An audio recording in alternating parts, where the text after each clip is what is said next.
Hello, Marks. Lyssie and Dylan here, talking about wrestling. That's why this podcast is called Talkin Wrasslin.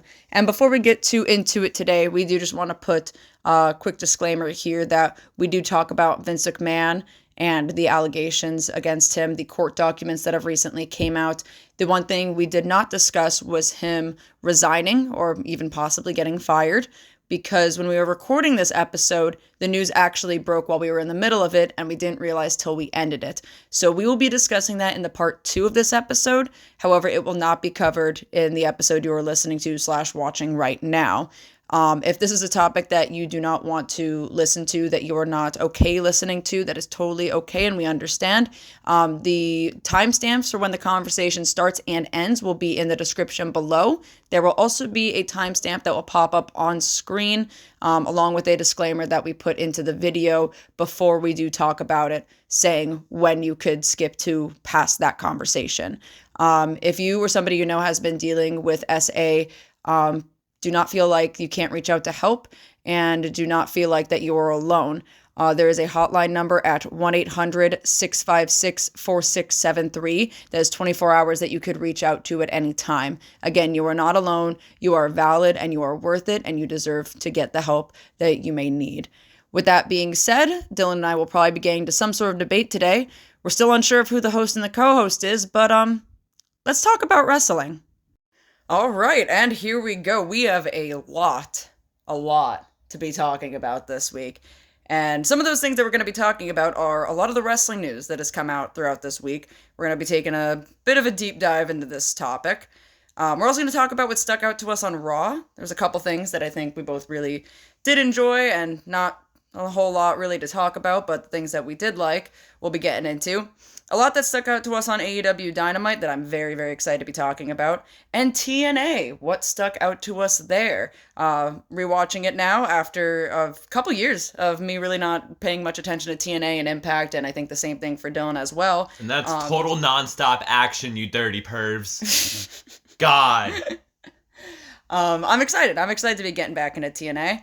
And then, of course, at the end, we'll be closing this out with the Wrestler of the Week. But to start us off... Oh, and to bring it up, this part of the episode... Right now, we are recording as Friday Night SmackDown is going on. We don't give a fuck what's going on SmackDown. I saw the card earlier. Whatever. It's the go-home show to the Royal Rumble.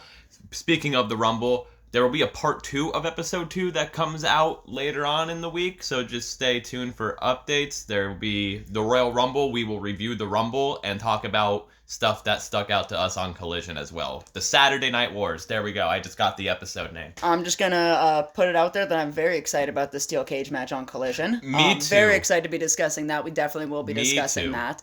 But I guess really to get this rolling, now that I've been rudely interrupted once this episode. Whoopsie. Dylan, how was your week? Pretty good. I'm still here. I got paid. I got the monies. Oh yeah, it's Friday. I will probably go below 50% of it tomorrow. That is everything that I've always wanted to hear you say. Yeah. I don't know what else I was expecting, but And it's also the end of the month, so you know what's coming up at the next month. Yeah, unfortunately. But it's okay. It's almost income tax season. Don't remind me about that. Yeah. Don't remind me about income tax. I don't want to know. What if I owe money? What if I owe the government my hard-earned money? That's the only downfall. Last year, I owed them $60. What are they going to do with my $60? They don't need that. I needed that $60. Put up those useless signs. Put up the useless signs. I don't know, fix the roads. And by fix the roads, I mean just throw some gravel in there and call it a damn day. Call it a day. You know what I mean? I don't know, man. Like, that $60 could have gotten me, like, at least 3/4 of a tank of gas and a vape. Hands down. Easy. Easy peasy.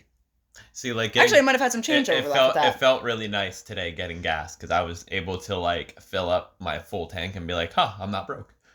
Well, that must be so nice. Anything else happen this week for you, Dylan? Anything exciting and riveting information you would like to share with our viewers? I don't think so, to be honest with you. No? Not at all? Well, I have exciting news. Oh boy. I've had a week so far. Nothing overly crazy, really sticking out. However, I got a package in the mail today. A package? A package. A little bit of a stressful situation. This is not an ad, by the way. Dylan, we have like 7 subscribers. We're not getting sponsored. No, but the way it started. I got a package in the mail today, and I had a little bit of a nervous breakdown about it. If any of you follow me on Twitter, you might have seen me posting about this, or you might have ignored my mental breakdowns on Twitter, which is totally fine because I would have done the exact same thing if I was in your shoes. So I thought this package got stolen. We've had situations where packages and food have gotten stolen where I work, and I was livid. But inevitably got the package, and I got a shit ton of food from this app called We. And it's like an Asian grocer. It's an app, Asian grocer. We. Like WEEE exclamation point. So not the video game. Not the video game. There's been a lot of confusion when I've talked about it at work. People thought that this was like the Nintendo... the Nintendo eShop. This is not the Nintendo eShop. This is a Asian grocer that also has some Mexican food in there. I don't really know. But it's really cool. And we're not sponsored. We will never be sponsored. But I was super duper fucking excited about it. Because I ordered like some onigiri, I ordered some dango, and more specifically, one of the most exciting things that I got was mullipan bread, which I've only been able to find at anime conventions, and it's like fucking $5 or $6 or something outrageous for like one bun, and I got 2 of them for like $3 or something, which is ridiculous to me. And also, if any of you are familiar with these drinks, there's like this white peach soda that they sell at FYE. They have like a mango one and a watermelon one too, and the white peach one is hands down my favorite. It's like also like $6 at FYE, which is out fucking rageous. FYE prices are crazy. Disgusting. They're disgusting. Nuts. It was $1.99 on this app, mind you, and I definitely should have bought more than one because it's delicious. It's my favorite fucking thing. If you like white peach and you like some fizzies, buy it. I'll throw up a picture of it, actually. Here's a picture of this fucking soda that I'm talking about, because it is 5 minutes in. Absolutely 5 minutes in, and I'm already pushing something on you because it's just absolutely delicious. So that was very exciting to have gotten this package in today and be able to enjoy some food that I don't really get to enjoy often because we don't have anything where we live. We have one little Asian grocery store that's maybe 30 minutes away that we have yet to been to. But it's small, you know, there's not a lot of options. There's a lot of options on here, and it came in like 2 days. So that's super fucking cool. But aside from that, it's been a week. You know, there really wasn't anything overly crazy that I could think of off the top of my head that has happened. But that was the most exciting thing of my week so far. We still have tomorrow. This could change. Change. Things happen a lot. If you were just tuning in for the first time, this is our second episode, so there's not a whole hell of a lot that you've missed. We did have an introduction episode that was posted last week at the time that this will go live, I believe. Still getting used to this whole thing. Maybe a couple days prior. I don't even know who works for who at this point. Yeah, we're getting used to things. But we did have a previous episode. It was more of an introduction, kind of talking a little bit about us as people. You know, why we love wrestling, where we got into wrestling, and just to kind of what expect on this podcast is what you'll be hearing now. So if you're interested, go back and take a quick little listen to that if you want to learn more about me and Dylan and why we hate each other. We also appreciate the feedback from everyone. I got a few text messages. Oh, absolutely. And I appreciate everyone checking it out. We appreciate everyone checking it out. And spread the word. I meant to tell you that. So Pat, my coworker, Pat, hi Pat, if you're listening to this. Hi, Pat. Pat actually was like, hey, I listened/watched your guys' podcast the other night. And I was like, no fucking shit. You listened to our podcast about wrestling? And he's like, yeah, I'm really happy you guys are doing it. I'm like, see, I can one up you. My mom said I did a good job. That we did a good job. My mom. Thanks, Mom. Yeah, but like Pat's kind of like a work mom. Pat is a work mom. Pat's your wife. Pat is my wife. If you're listening to this, Pat, I have tried to convince Dylan to come in and give you that birthday smooch he never gave you, and he's still not doing it yet. So he's saying that he loves you and that you guys are married, but he won't even kiss you. Pat, I still need to come and get another piercing or just stretch up my ears. You need to do something. I need to do something. You need to do something. Get your tongue pierced. Don't get your tongue pierced. I don't want to deal with it. No, let's get my tongue pierced and then record an episode. Talkin Wrasslin. Dude, I couldn't eat for 2 weeks after I got... Well, I did it stupid. I have 3 tongue piercings, and I got them all done at the same time. I don't recommend doing that. I couldn't eat for 2 weeks. I was on a strict diet of supplement shakes, like nutritional supplement shakes. Meal replacement, that's what I'm thinking of. Vienna sausages and soup. That's how I end up liking Vienna sausages, because forcing myself to eat them for 2 weeks. Not bad. We have an iron deficiency. You really got to do anything. Really do. But let's get into some of the wrestling news this week that was broken. Oh boy, there is a lot. There was a lot. Honestly, there is so much on here that this is going to take up a good chunk of this probably. So the first thing that we're going to be discussing is the ranking system in AEW, also along with the reports from Brian Alvarez that CM Punk was saying that TK needed to get rid of the rankings. But let's just start off with the first part, saying AEW brought back the rankings. What are your thoughts about the ranking system being brought back, and in general, how did you feel about the rankings? Okay, so I don't hate it. Mm-hmm.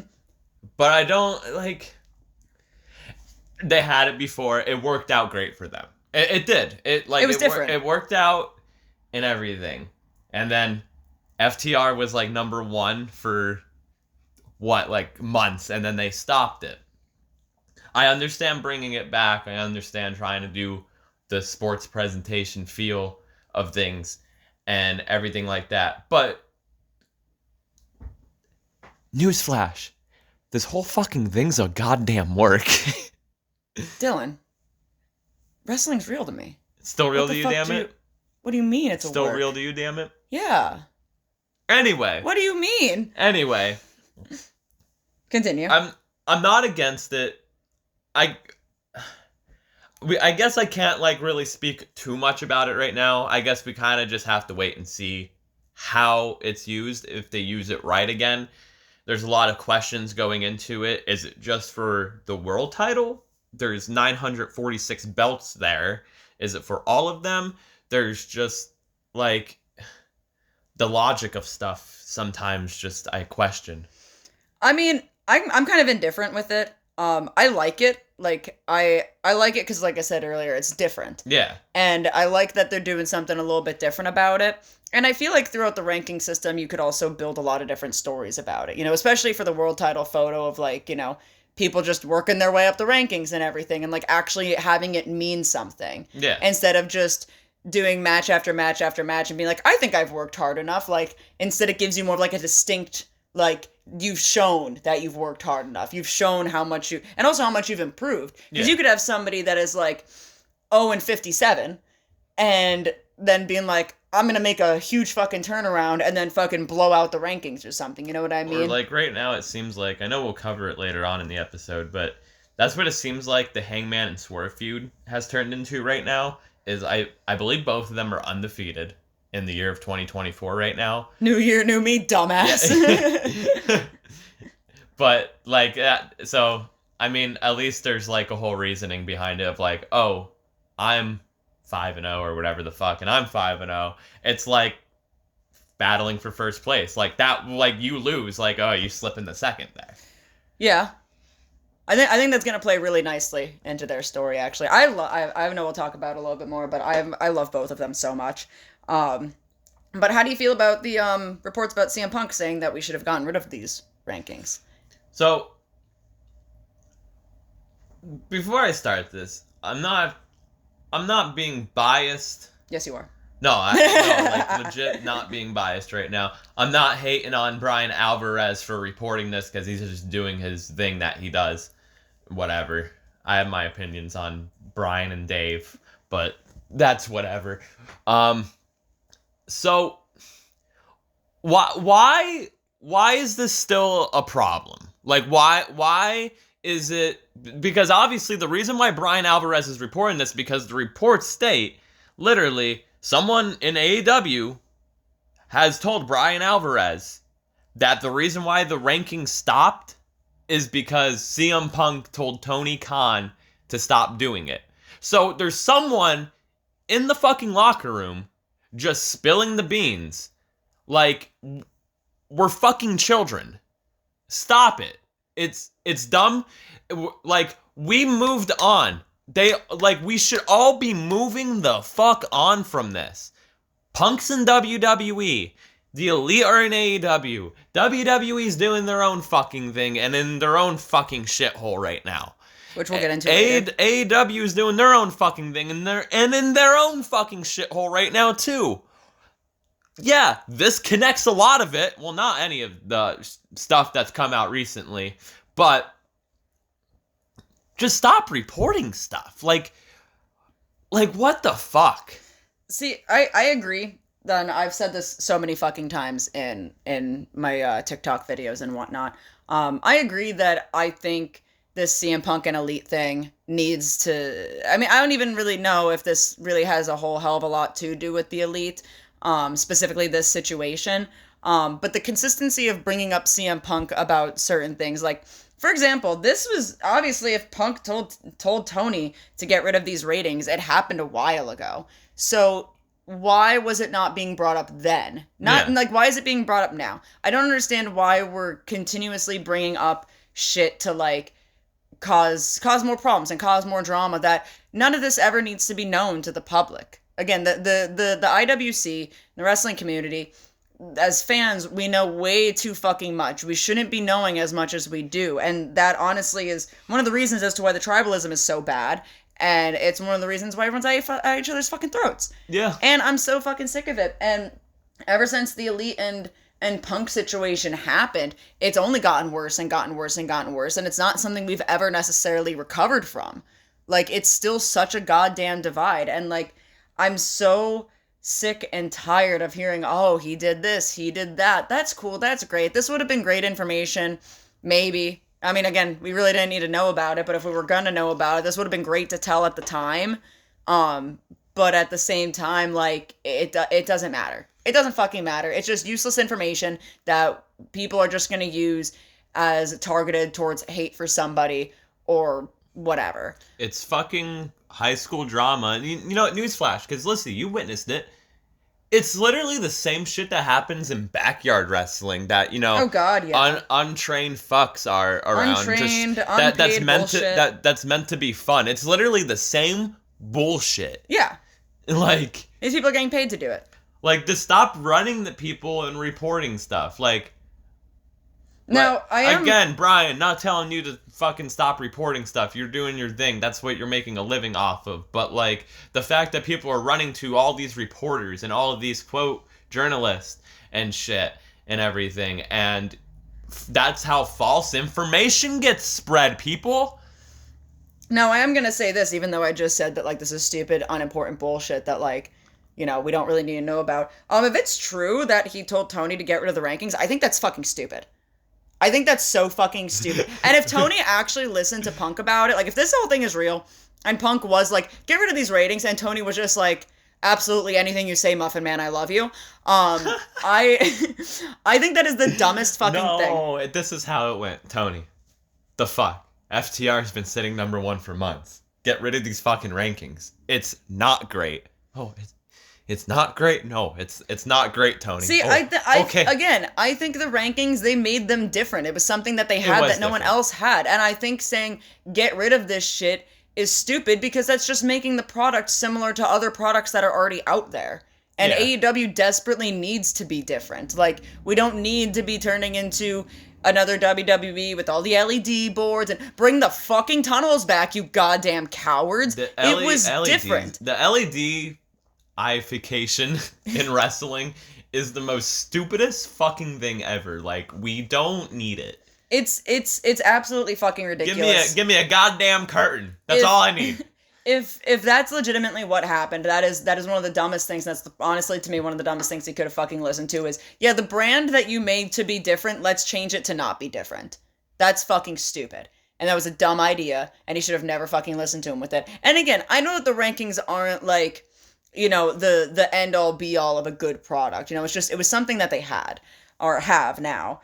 But again, it's just, if that's one of the pieces of information of being said to change the product, what else was being said and what else was being listened to? Like, would we be in the situation with AEW that we're in if it was changed so much? Was CM Punk hired by the Fed like Vince Russo was to go to AEW and destroy it like Vince Russo did with WCW? Is that what we are just dealing with again? Is that a terrible comparison that's probably gonna get a lot of shit at me for it? Maybe, probably. But let's just say, as a conspiracy theory wise, is that what happened? We can do a whole episode on on fucking conspiracy theories. I'm just saying, like, I think that's, I get it of listen to veterans and people that know the business and whatnot.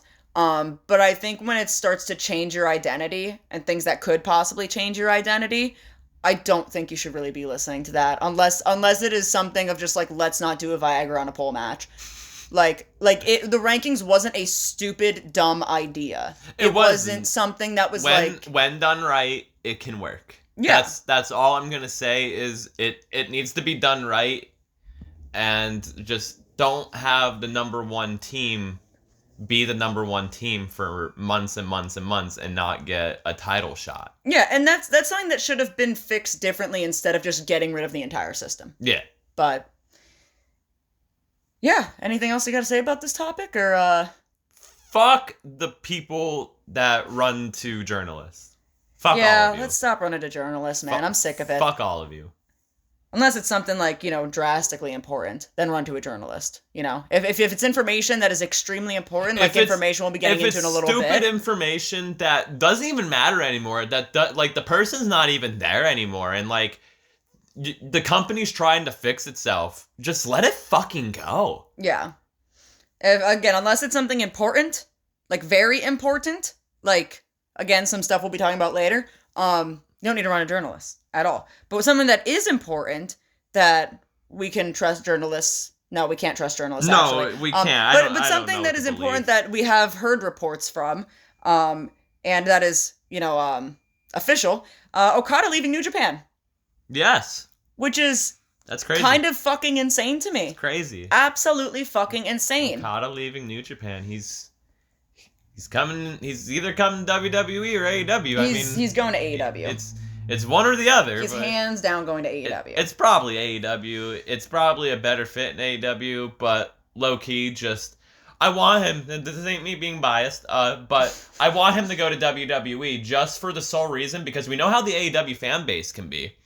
And we know how they're immature children, and I just want them to just go on Twitter and be like, Okada was never good.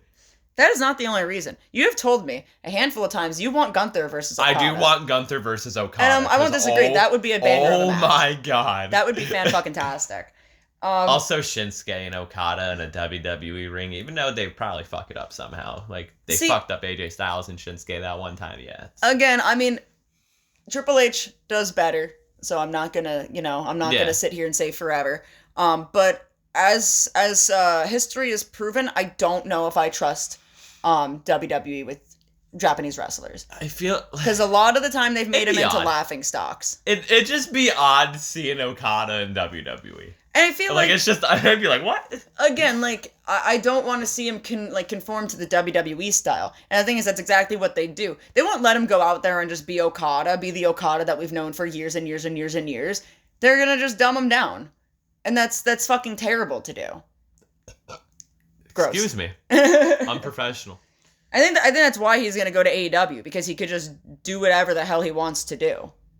Yeah. You know what I mean? He's not gonna be like a half-assed version of himself. Well, also, too, I don't know. I truly don't know if he wants to leave living in Japan. Probably not, because his wife is a big actress or whatever. I think I remember seeing some, and I don't know how official this is, so take it with a grain of salt, but I think I remember seeing somewhere that they were saying Tony Khan will hire Okada no matter where he lives. Well, that's what I was getting at, was if Okada goes to WWE, he's gonna have to move to America.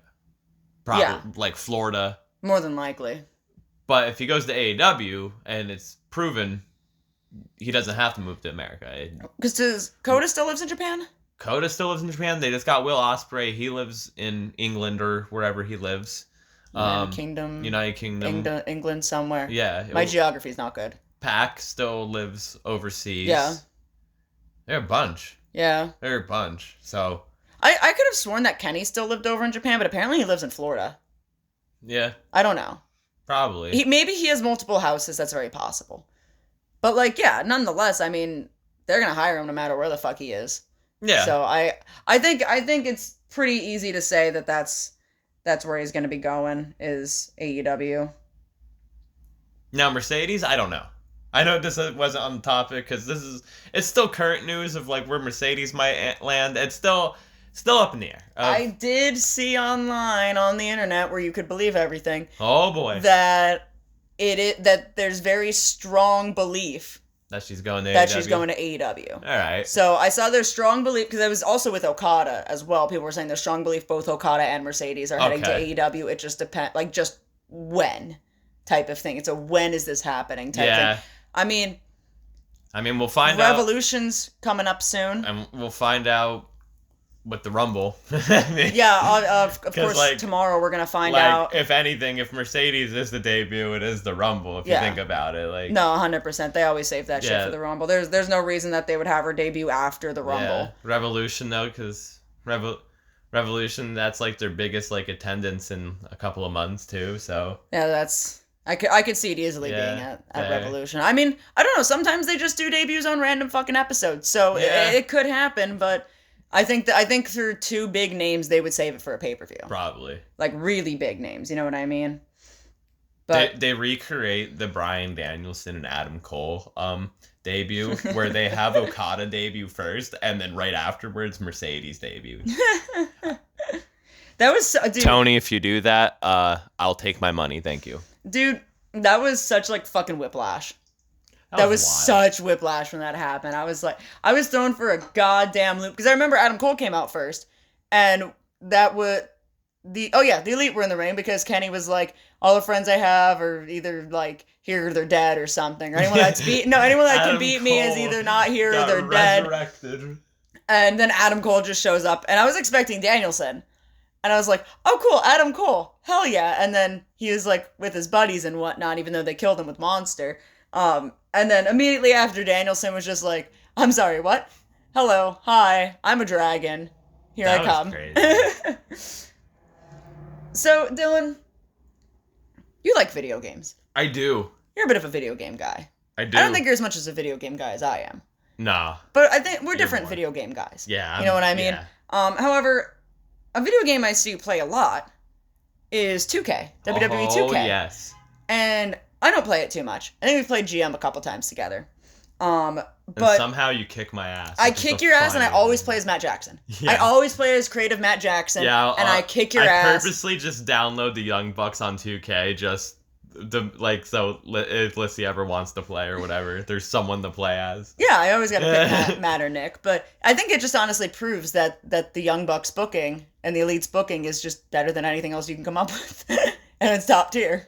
Because I kick your ass every time. I was using a nice fellow named Danny Vallow. Were you using Bischoff at one of them? I was using Bischoff at one time. I kicked your ass. But with that being said, would you like me to kick your ass in GM mode with a 2K24 that's coming out? There's also an editor's note here that says, I have a screenshot. Yeah. So I'm going to hand this to you. Yeah, hand me that, because I have a screenshot of... Not sure what we're screenshotting and talking about. What 2K24 consists of. Someone's got some receipts, apparently. Yes. So, the news broke earlier this week of 2K24, WWE 2K24, Cody Rhodes on the cover. Then there's an alternate cover of Bianca Belair and Mommy, Rhea Ripley. And then a 40 Years of WrestleMania edition I pre-ordered already. Literally, we went up to our local GameStop. Mm-hmm. I don't know if people... I don't know. We would have to check the analytics on here. I don't know how YouTube works half the time. But I don't know where people listen to. I don't even know if GameStop is a thing in, like, let's just say California, to be honest. GameStop is a dying company. Unfortunately. It is. So, realistically, there might only be 5 left. And we might have one of them. And we probably have 5 of them. Yeah, seriously. But, yeah, so I went to the local GameStop, pre-ordered it. Comes out on March 5th. And then the standard edition is released on March 8th. By the way, this is from a Facebook page called Pro Wrestling Network, so shout out to them. There will also be new match types. They're bringing back the special guest referee match type, so that'll be cool. I always used to fuck with that, and would do the Montreal screw job and, like, slow counts and shit. So you can, it's funny. You're such a jerk. Yeah, it's funny. Casket matches are back. Ambulance match, and a gauntlet match. Well, I'm gonna need you to download Hangman then, so I can have him drive around an ambulance. Because that's really all I want to do is just do, like, fucking donuts in the parking lot. No, you don't drive the ambulance. The ambulance. You can't get in it and drive it? No, you throw your opponent. Well, in the I know back that, of it. but like you can't use it as like a. I don't know. I don't have the game yet. Well, I hope you can. It's not Fight Forever. You know how fun that would be? It'd be really fun. It'd be so fun. Anyway, you can also now have up to 4 players in a backstage brawl. Which you can. This is your favorite thing when I read this to you. Yeah. You can ride elevators and throw sodas. Honestly, that is the only reason I want to play this game. Is I want to get into a backstage brawl with Dylan, and I just want to keep riding the elevator to the point where like he just keeps missing me, and I keep avoiding him. I just want to piss him off. Like, oh, I'm on the 2nd floor now, and I'm on the 10th. You can't get me. They also announced super finishers, so I'm assuming that's like you won't be able to kick out from it if you get it. So I'm gonna try to finish. That sounds OP as fuck. I'm gonna try to finish the fucking story with Cody, and Roman's gonna hit his super fucking finisher on me, and there I go.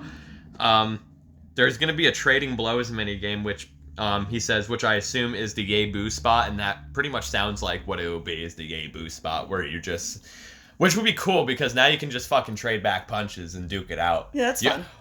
Can I do the Necro Butcher spot? Oh shit. I'm gonna pull up chairs. Sit down, motherfuckers. That would mean that you have to get your computered opponent to I make it work. To work with you. And I make it work. The amount of times I've watched you play 2K23. I always have trouble putting people through fucking tables. Dude, they don't cooperate with like, you. come here, fucking And you stop. think you could cooperate with them to sit down in a chair that you were able to manage to get set up while they're still down and not fuck the whole thing up, and then do the Necro Butcher spot? No. You're asking for too much. This is my favorite thing. Dives on the groups of opponents, finally. Finally? like now I can have a fucking, like, Lyssie sees me play it. I'll book like random like 8-man multi-man matches. So like now I'll get to dive on all 7 of those fucks as Hayabusa. So do you want to hear maybe a controversial take? Oh boy. So I've gotten over it. It's fine now. But when we first started, when I first started getting back into wrestling, when we were watching it, like WWE and whatnot, before we started getting into AEW, I hated that spot so much. Really? Because I felt like in every single match they were doing it. Because there's always people on the outside of the ring. They still do. They still do. It's not as much though anymore. It's not as much though anymore. Yes, it is. There's no. I mean, look. Okay, maybe WWE does, and I quite literally do not pay attention to the episodes, so maybe that's why I felt. But like, I fucking hated it because every time someone was getting thrown out of the ring and there was people out there, it was a multi-man match or whatever, and I saw someone going up the turnbuckle, I'm like, I know exactly what they're fucking doing. And I'm tired of it because I'm so sick and tired of this goddamn spot every single fucking match. You know what's even worse? What? Is when you're actually wrestling and you're involved in that spot. Yeah, I would have done... When you're getting dived on because you're waiting for the fucker to climb up. So you're out there, you're like, alright, just do these fucking little fucking work punches on each other and wait for him to fucking jump on us. Here we go, wee! I would have done the Joe spot and just walked away. I don't want any fucking part of that bullshit. I don't want none of that. The spot's stupid, and I don't want to also deal with a human body getting thrown on me. But also, that's a lot that happens in wrestling, so realistically, I would not be a good wrestler. But no, I hated that spot. I hated that spot for the longest fucking time. It pissed me off. I knew it was coming, and it made me angry. I'm just trying to read about 2K20. Continue. I'm so sorry. There'll be double title matches. But that was already a thing. So I don't know why that's like cool new news. The new weapons and the ability to throw weapons again. So that would be cool because you can now just Sabu a motherfucker with a chair. That's a quote. My GM mode has new GMs, so that'll be interesting. Doesn't say what. Dramas, so the stories. Championships, match types, brands, talent scout, superstar trading, contract management, and superstar journey, which allows superstars to train and gain XP after matches. My faction will be back, which I never fucking played it because it's fucking stupid. Or the game just crashes because they never fixed a bug. Same thing with My Rise. I'm not reading what he has for My Rise. You can just find it.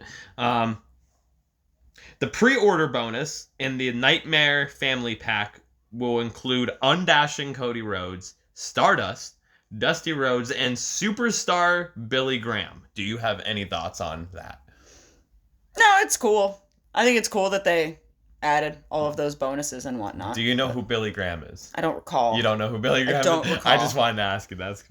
He's an old wrestler. Okay, yeah, I would say I've not a clue then. If you pre-order the 40 Years edition, you get extra Mania attires for Macho Man, his WrestleMania 6 attire, Rey Mysterio, his WrestleMania 22 attire, Triple H, his WrestleMania 30 attire. Oh, that's actually cool. I didn't even notice it was actually that one. That's a cool entrance gear. Charlotte, WrestleMania 33 attire, and Rhea Ripley, WrestleMania 36 attire. So yeah, that's 2K24. I'm very excited for it. Your thoughts on it? I don't really care too much. Again, like, I don't really play a whole hell of a lot of wrestling games. I played Fight Forever for a bit. It was fun. I have my own thoughts on the game and whatnot, and it just kind of is what it is. But, I mean, it's fine. My biggest thought is I'm happy that you could ride elevators. That's super fun. That sounds really fun.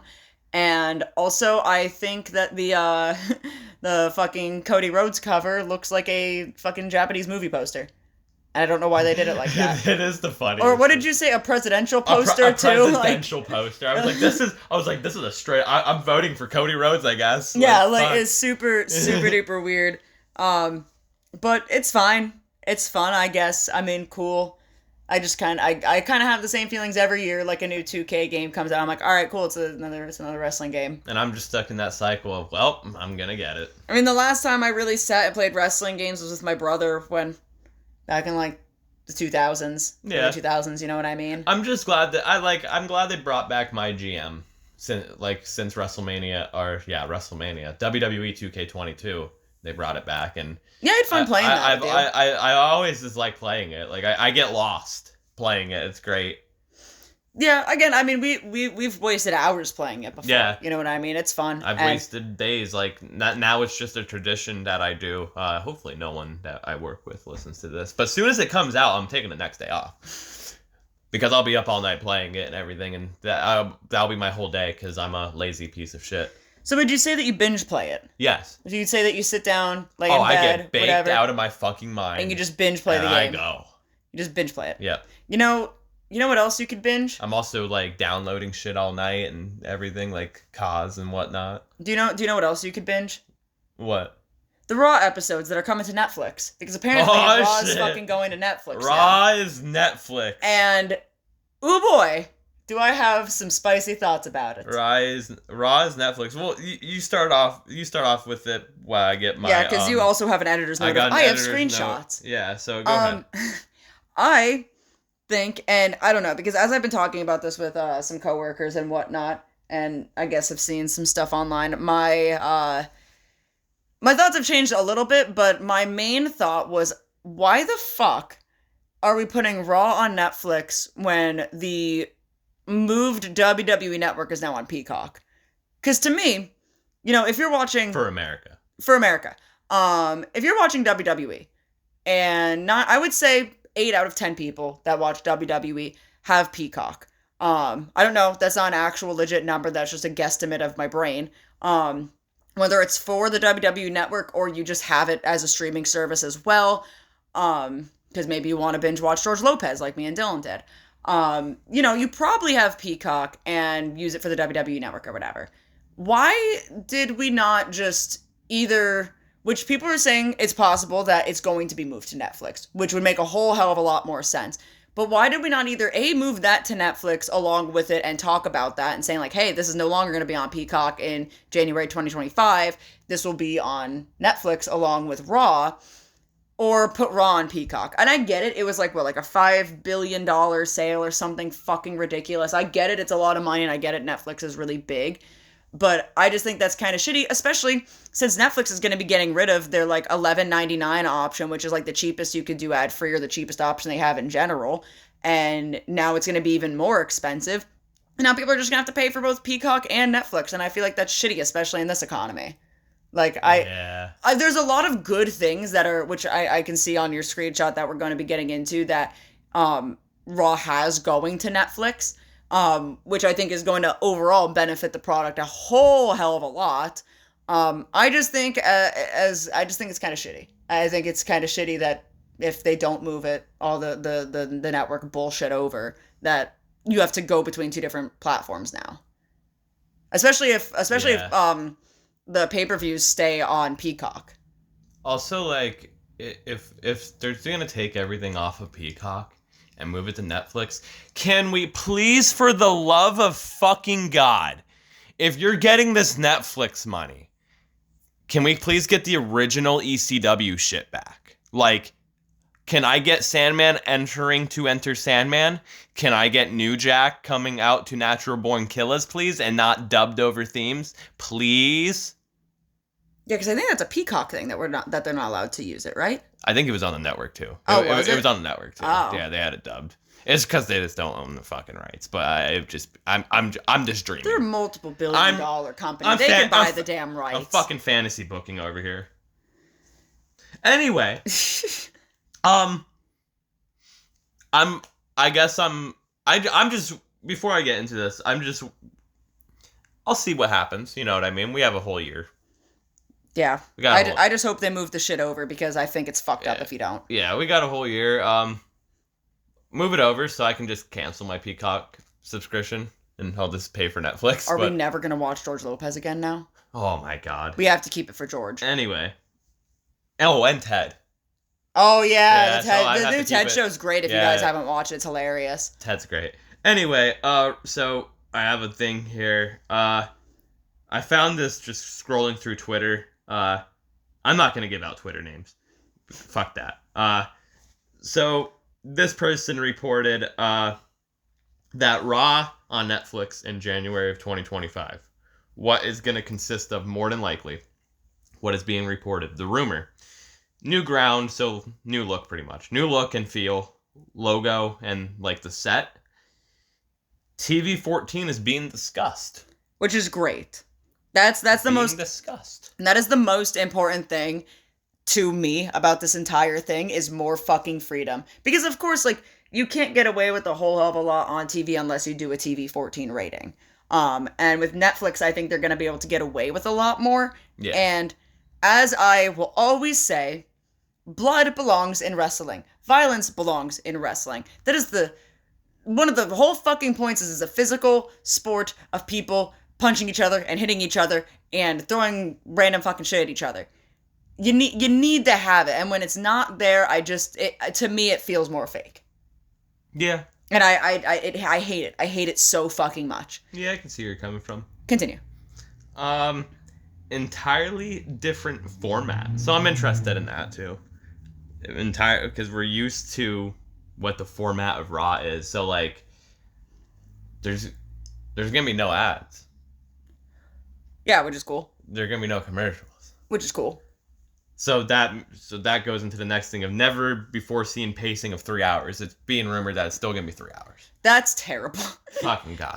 Fucking terrible. But if it's a different format, they can probably have more wrestling on there. God hopes they can. They're doing a thing at house shows that they're doing like this thing of like 5-minute time limit matches. Maybe it's a fucking boom, boom, boom. That would be nice.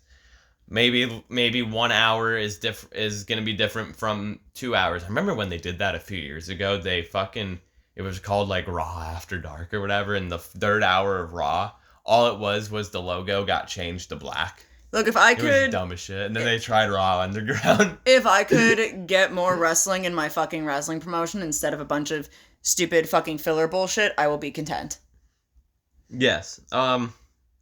It's also likely to remain on Mondays. I mean, I'd hope. As a traditional guy, I just can't see it being called like Tuesday Night Raw. I just like the sound of Monday Night Raw. That sounds like a bootleg. Right? It sounds like a bootleg. Welcome to Tuesday Night Raw. What the fuck? Also, isn't NXT on Tuesdays? Yeah. So then they'd be competing with themselves. Yeah. So that's stupid. But I'm also just interested because, like, with Netflix, like, it's going to be available literally right after it airs. So, like, during, like, football season when Monday Night Football's on, they're not going to be competing with that. Yeah. Really.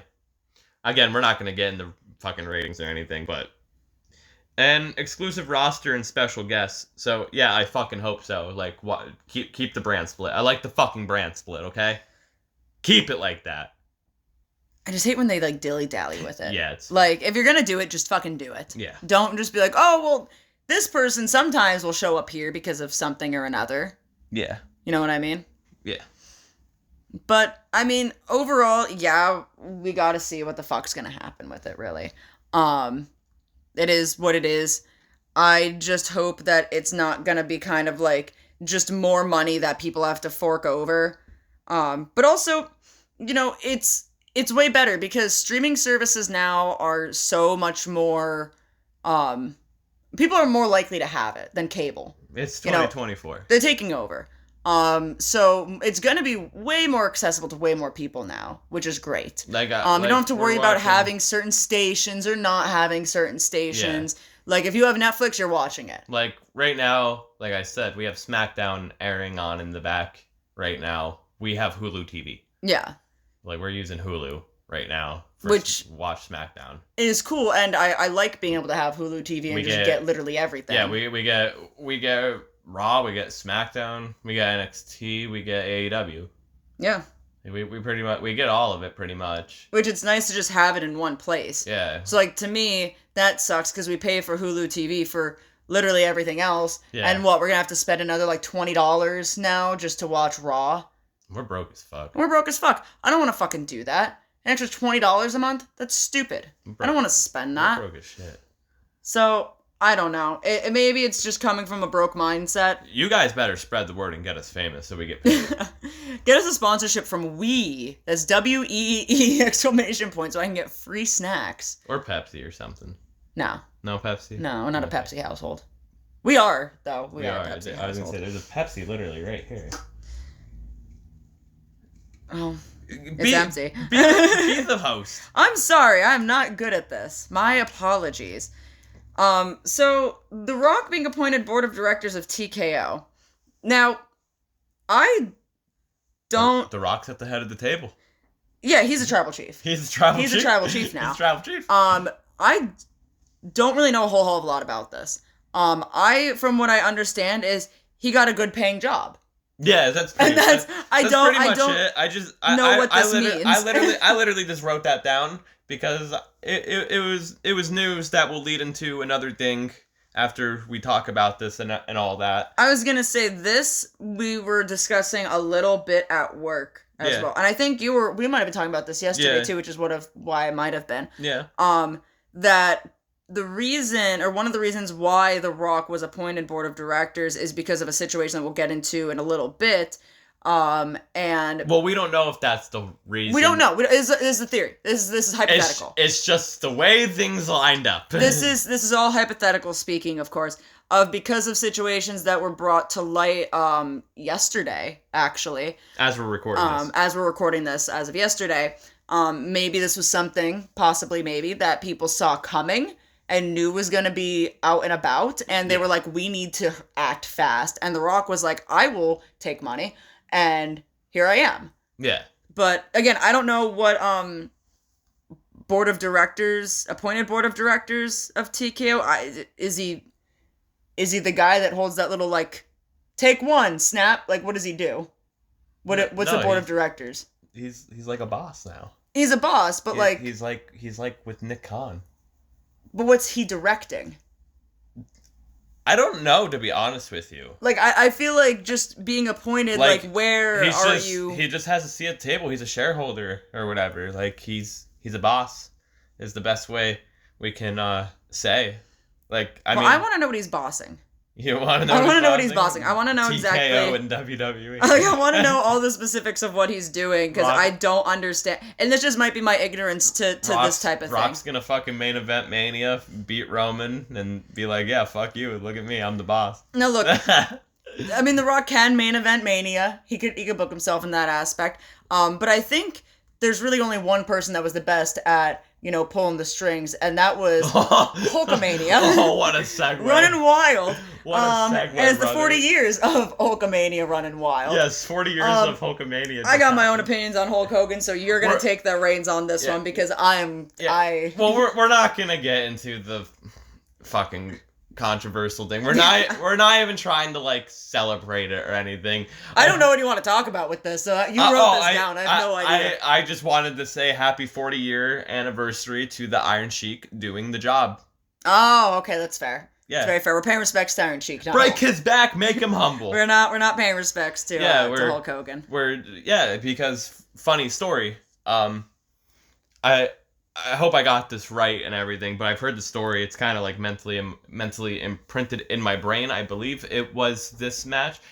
Iron Sheik was offered a lot of money to break Hulk Hogan's leg in this match. You've told me about this. Iron Sheik was offered a lot of money to injure Hulk Hogan and pretty much shoot win, but Iron Sheik did business. He's a businessman. He did it, and that was the start of Hulkamania. Like, yeah, Hulk Hogan this, Hulk Hogan that, brother, run a while, whatever.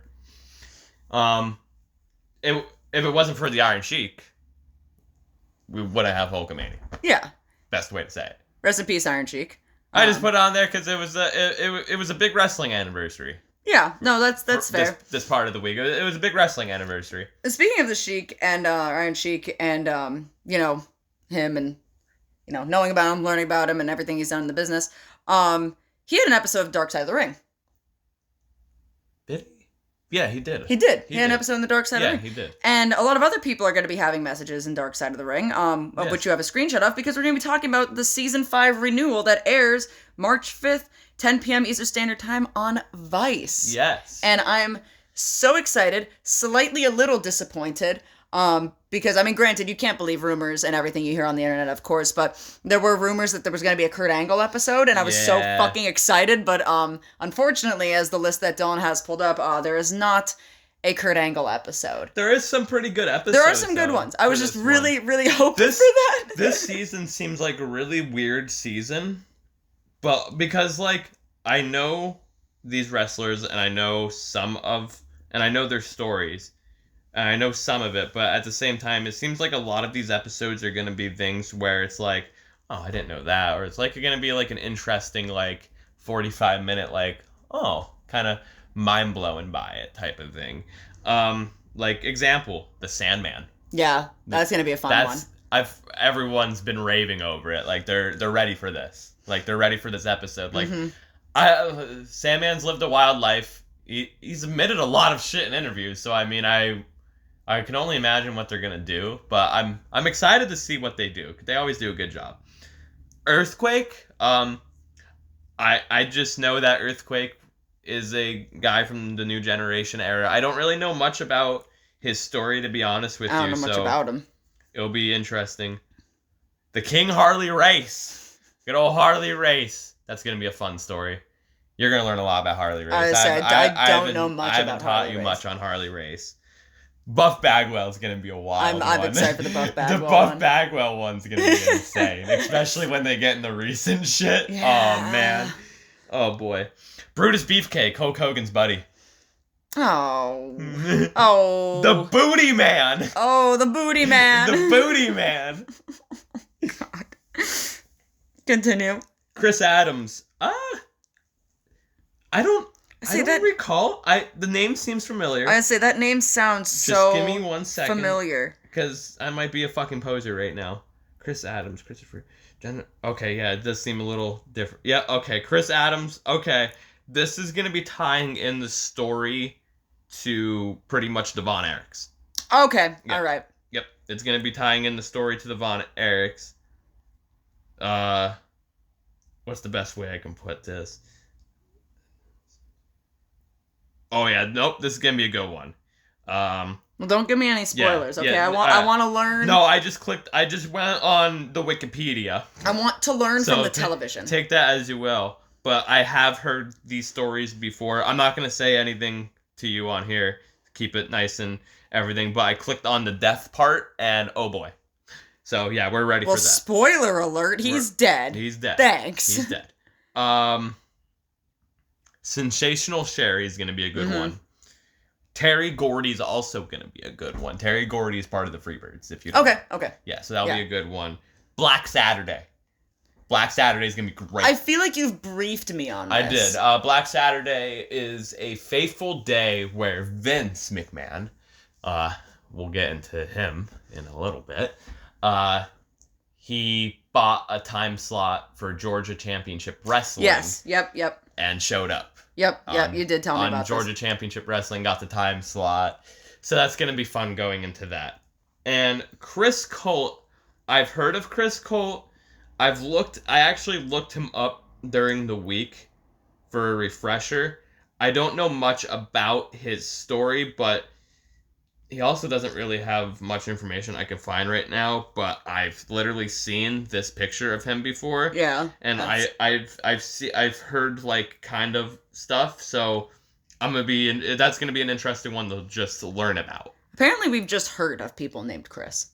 Yeah. Like, out of this, Pretty it's much. just both Chris's. I've heard about him. That Yes. name sounds familiar. Yes. Just like, I'm not too sure about this Chris, but, that name is a name. But anyway, yeah, check out if you have like Vice, or even there's episodes on YouTube, the Vice YouTube, Dark Side of the Ring. It's going into the 5th season. Mm-hmm. Check out some of my favorite ones. I like the Bruiser Brody one a lot. The Doink the Clown one from last season was really good. The Nick Gage one. Oh, the Nick Gage one's so good. Nick Gage and the FMW one as well. Like, all of them are pretty good. Plane Ride from Hell.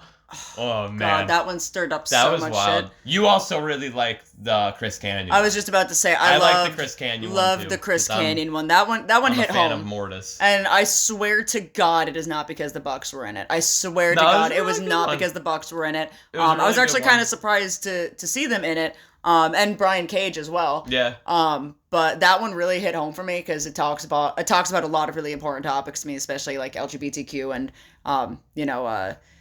the unaliving situations Yeah. and whatnot. That shit really hits home to me. So that one's definitely got to be one of my favorites. Yeah, it's a good one. And of course, I know it's a controversial person to talk about. But the Chris Benoit one too. I remember when that was happening as a Benoit, child. yeah. Fun little story not really fun little story. There's never a fun little story in this, but a little story that I could tell you about. There was a radio contest.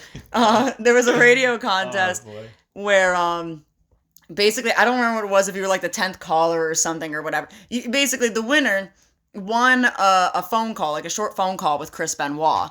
And my mom actually won the contest for my brother. That is so rude of you when I'm telling a story about my brother. I am sorry about... The microphone's right here, Dylan. Sorry for all headphone users. sorry. Should we say his name on here? Vinny? Yeah. Yeah, oh yeah, Vinny. Sorry, Vinny, for interrupting your story. Anyway, let me continue to tell Vinny's story. So basically, my mom won this contest for my brother, and my brother got to talk to Chris Benoit on the phone. And, it was it wasn't like a crazy conversation. My brother was young. Like, he was young when this happened. So, he... He's probably just like, hey, buddy, how you doing? Yeah, I was this little You're kid. coming to the show tonight or whatever. And my brother, which I will post a photo. I will post this photo. Sorry, Vinny. Don't care. It is on the internet for everyone to fucking see, so you're going to have to deal with it. My brother wrote on this, I think it was a bright-ass neon green sign, and my dad, like, they were on the hard cam side, or like where the hard cam shows, and he's like, Vinny, go down there, you'll be on TV. My brother walks down with this neon ass green sign that just says, I'm Vinny and I talk to Benoit.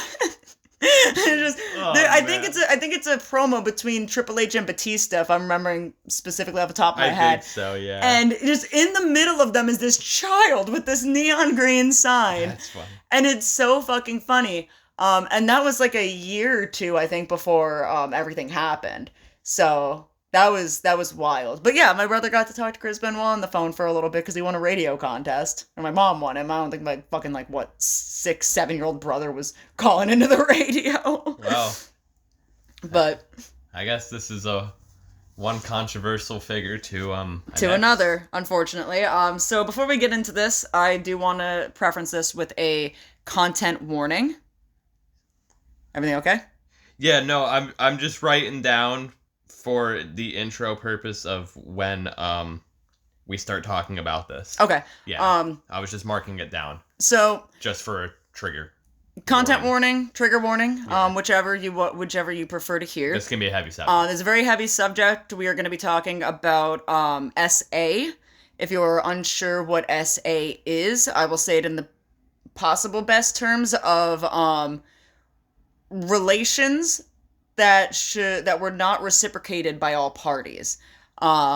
So fucked up shit. If anything, very fucked up shit. So if that is something that you cannot listen to right now, if that is something that you don't want to listen to, or anything along those lines, there will be a timestamp on the screen as to when we are done discussing this, so you could skip ahead to that time slot. We will not be offended in the absolute slightest about that. You need to take care of you first, and that is what is the most important thing, is you and your health, your mental health, and everything along those lines.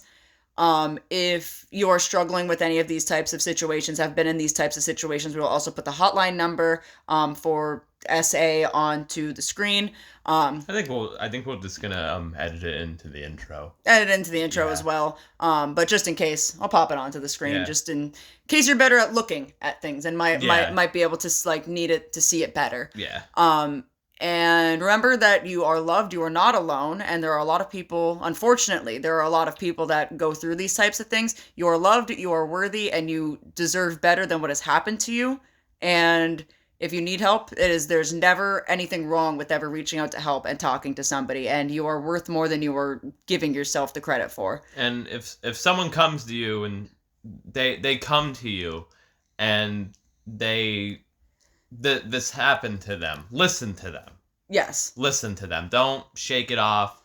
Don't second guess it. Listen to them. Don't say it's not that bad. This type of situation does not have a gender, okay? This happens to men. This happens to women. This happens to anyone in between of those spectrums, all right? So it does not matter at all. If someone is coming to you and saying, this is wrong, this happened to me, and I'm upset about it, it doesn't matter. Listen to them and believe victims, okay? I'm going to sit here and say I will 100% stand behind a victim and believe a victim, and I would rather be wrong believing a victim in what had happened than even consider believing that this person is lying and believe the other party. I will stand by a victim until factual proven otherwise. But the victims, they need to be heard, they need to be listened, and this shit needs to be taken seriously, because this happens way too often in everyday life, and this happens way too fucking much in the wrestling business. Way too goddamn much in the wrestling business, and it's time that we weed these fucking scumbags out. And also, if you're a woman in the wrestling business, well, I guess this is referred to the men out there. The women need to be protected. Yes. They need to be protected. Protect the women in the business. Absolutely. That's what I'm trying to say. Absolutely. Protect the women in the business, because I've never seen this subject happen when I was in pro wrestling school or just around it or anything, but I've seen my fair share of just things of how women are treated. Yes. In the wrestling business, and it's fucked up. And also, if you're in the business and you see something like this happening, or you hear about something like this happening, or someone confides in you, of course, if someone confides in you, you need to talk to them and figure out what the best route to go about is. But if you see or hear something, don't, again, just take it with a grain of salt. Report it, okay? Report it. And I hate to say this. This is going to sound terrible, and I am so sorry, but I think you'll all understand where I'm coming from, is, unfortunately, a lot of women are not believed. And it's a fucking shame that a lot of women are not believed. And if you are a man or a male and you hear about this or see this, speak the fuck up about it, as long as said victim is okay with you talking on their behalf. Because unfortunately, unfucking-fortunately, men are going to be more likely to be believed with situation like this, or taken, quote, I'm doing air quotes, more seriously about the situation, which is fucked up and terrible to fucking say, but help these victims, listen to these goddamn fucking people, and don't just brush this shit under the rug because you're scared or because you don't know what's gonna happen to you. What happened to them? Imagine what fucking happened to them. Don't be a fucking coward. Speak the fuck up. Now that that's done and out of my fucking system, because I'm gonna get heated. I'm going to get heated talking about this. This is pretty much a part of the show where Lyssie's going to take over. Because this is a very sensitive topic to me. It's a fucked up. It's just fucked up. So. But anyway, Lyssie, go ahead. Allegedly. I have to say allegedly. Allegedly. I'm not about to get fucking sued. Okay? However, this is all public information. It's all public. This is all court records, I believe. This was all court records, not like police records or anything like that. I believe court But records, I think it's court records. Yes. This was all released, public information for people to see, for people to unfortunately have to view and learn about. Unfortunately, we all had to... Whoever, if you read it. Yeah. Unfortunately, it's extremely triggering, extremely fucked up. And it took a lot out of me reading some of this shit. And then, Lyssie, I didn't even know, I was at work. Oh, yeah. When this happened. And Lyssie texted me. Because, throughout the week, I just kept, telling Lyssie, I was like, hey, if you see anything on Twitter, let me know. It was actually Mark that told me. If you see anything that you want to talk about, let me know. This is what I have written down right now, what we're going to talk about. And Lyssie texts me and goes, add Vince McMahon tweets or texts. And I'm like, what? And she sends me the text messages.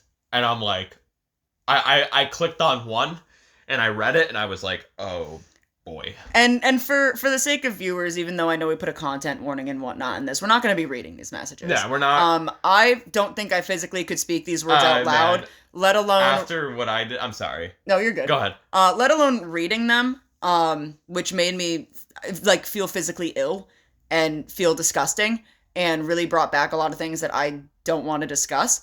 There's no way in hell I'm going to be able to read these things out. And I, no offense, don't want you to read them out because I don't want to hear them, especially coming from your mouth. Yeah, I didn't even save them or anything for these purposes. But I saved them just in the event stuff got taken down. That's fair.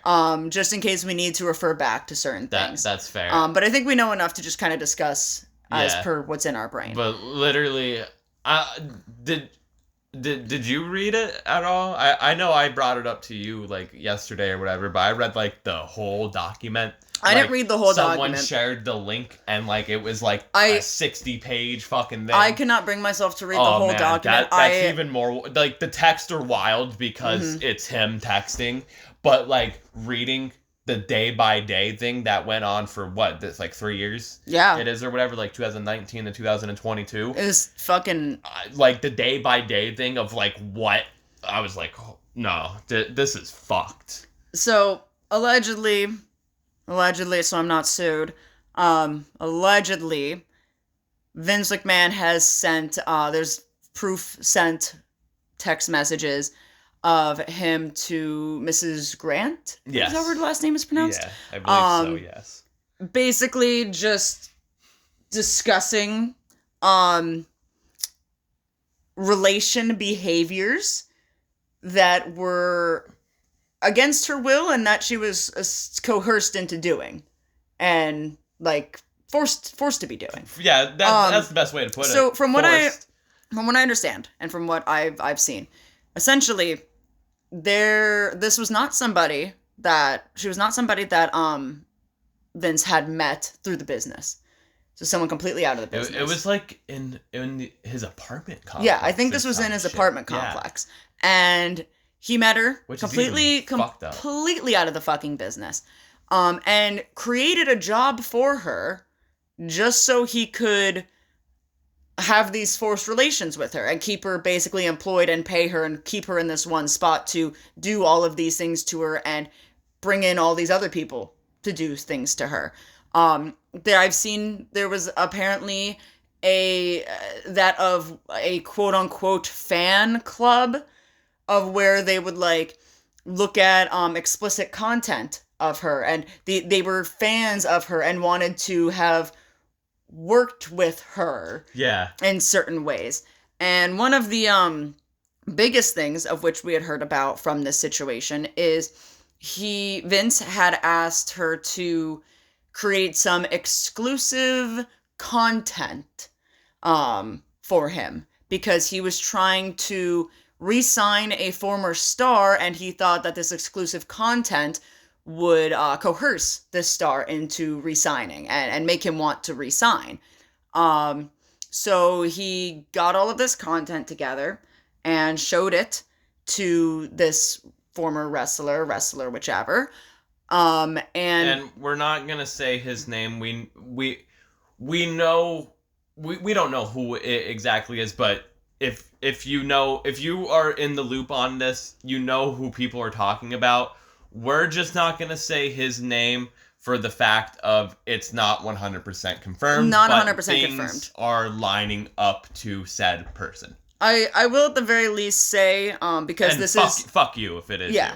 You. This has also been put out in reports, so I feel at least a little bit more confident saying that this was a former champion and a former UFC fighter. Yeah. I think they UFC champion. I think they worded it as UFC former champion. UFC champion. Yeah. I could be wrong. It could be former WWE champion or whatever. UFC and WWE. So connect the dots. Because you messaged me another person that could also be but then this. We kind of wrote like, I don't know. And I was like, not to be like, well, I'm protecting him or anything. Yeah, no, because I was just like, well, if they're wording it this way, this guy never held the WWE title. Yeah. And I don't really know.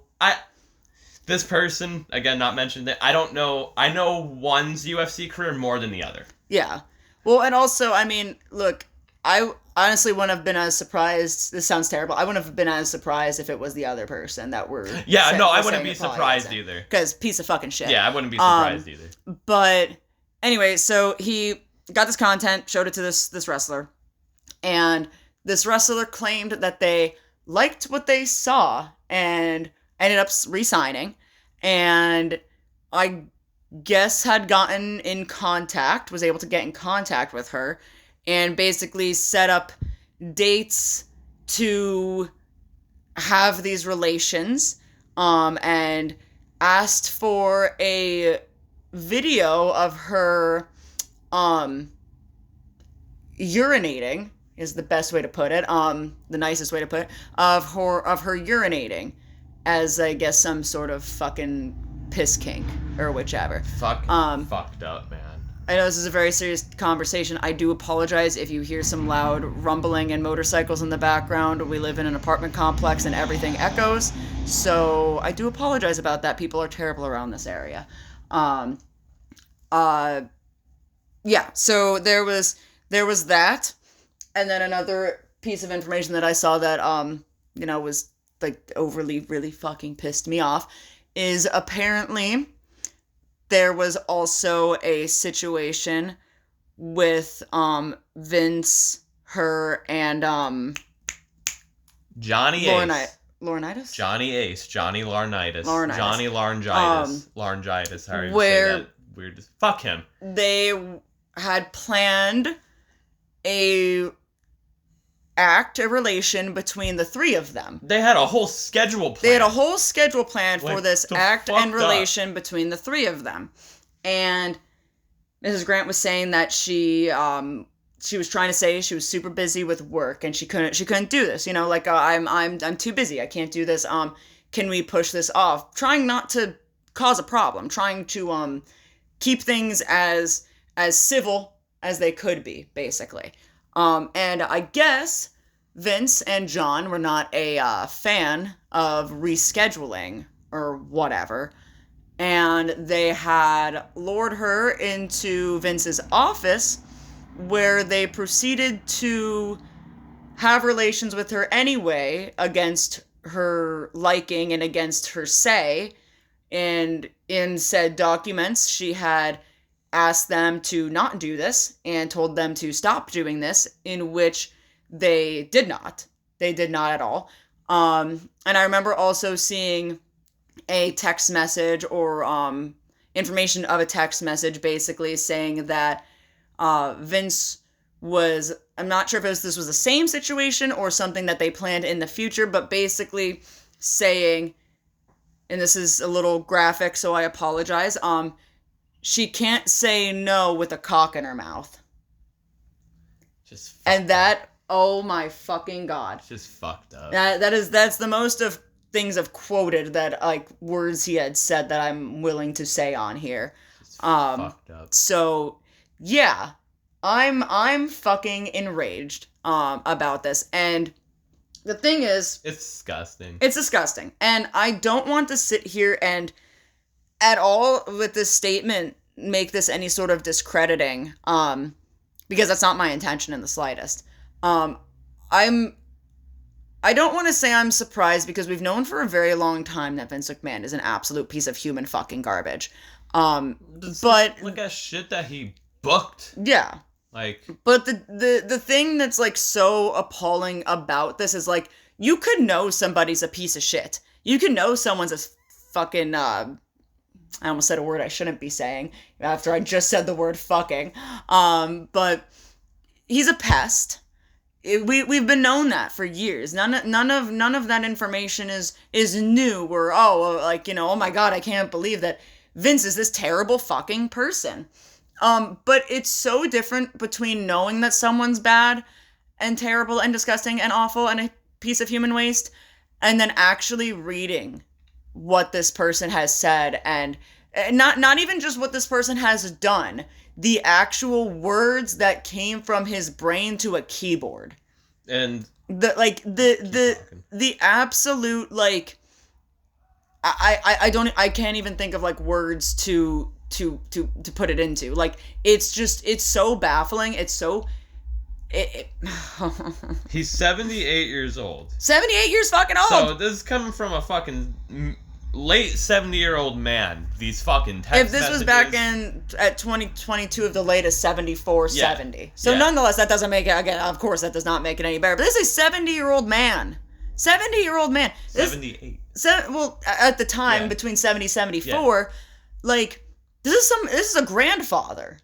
Yeah. A grandfather. And, I mean... This is I mean, it's not... this ain't... He's a fucking billionaire. I mean, come on. I've heard... look, I've worked in retail. Okay? I've worked in retail. Oh, billionaires. My entire working career have worked with the public. I have heard, like, older people say some out-of-pocket shit. Yeah. Some gross fucking shit. Yeah. Don't get me wrong. Old people can be fucking gross. Yeah. But I have never in my fucking life... in my life of working with the general public of the scum town we live in, heard anyone even come close to the shit that he is saying. It is a billion-dollar man with the most successful goddamn fucking wrestling company on the face of the fucking planet. Yeah. Absolutely fucking disgusting, unhinged. Any word, acronym, synonym, whatever that you could come up with, just... And like I said at the beginning of this, a little bit of the beginning of this, the wrestling community is, unfortunately, this isn't something new in the wrestling community. No. To this extent, yes. The text that we know of. Yes. Yeah, that we know of, yes. But unfortunately, as history has proven, it's not a safe space for women. It's not a safe space for some men probably as well. But... yeah. Definitely more so, not a safe place for women. And it's the year 2024. It's not back in the fucking 70s or 80s where, it was the old times and things were different and, everyone's so sensitive. No. This is a crime. This is illegal. This is a fucking crime. You don't get to use people and their bodies for your own fucking pleasure. Absolutely fucking not. And it's time that we bring attention to these fucking people. And we get these people out of the fucking business. Yeah. Absolutely out of the business. There's no fucking reason that this should not be a safe fucking space for everyone. There's no reason. There's no reason at all why Vince should just be there to begin with. Like, no. Fucking go home, go away, go in a hole. I can't say the D word on here, but you know what I'm trying to get at. Decay. Yeah. Go decay in a hole. Go decay in a hole. It's fucked up. I hate him. Yeah. No, I've hated him for a long fucking time. I hate him. I mean, I've hated him for years. I hate him. It's a piece of shit. I'm trying to be careful with my words. I have not been careful. Well, honestly, I might have. Well, you know how I get when I get hot, so I don't want to say shit that will get us flagged on here. I might have slipped up and said some stuff I wasn't supposed to. I tried my best not to. It's fucking disgusting. But I guess not to wrap this up, because I don't know how long we're gonna be going on about this yet, because we're not like done with it, but.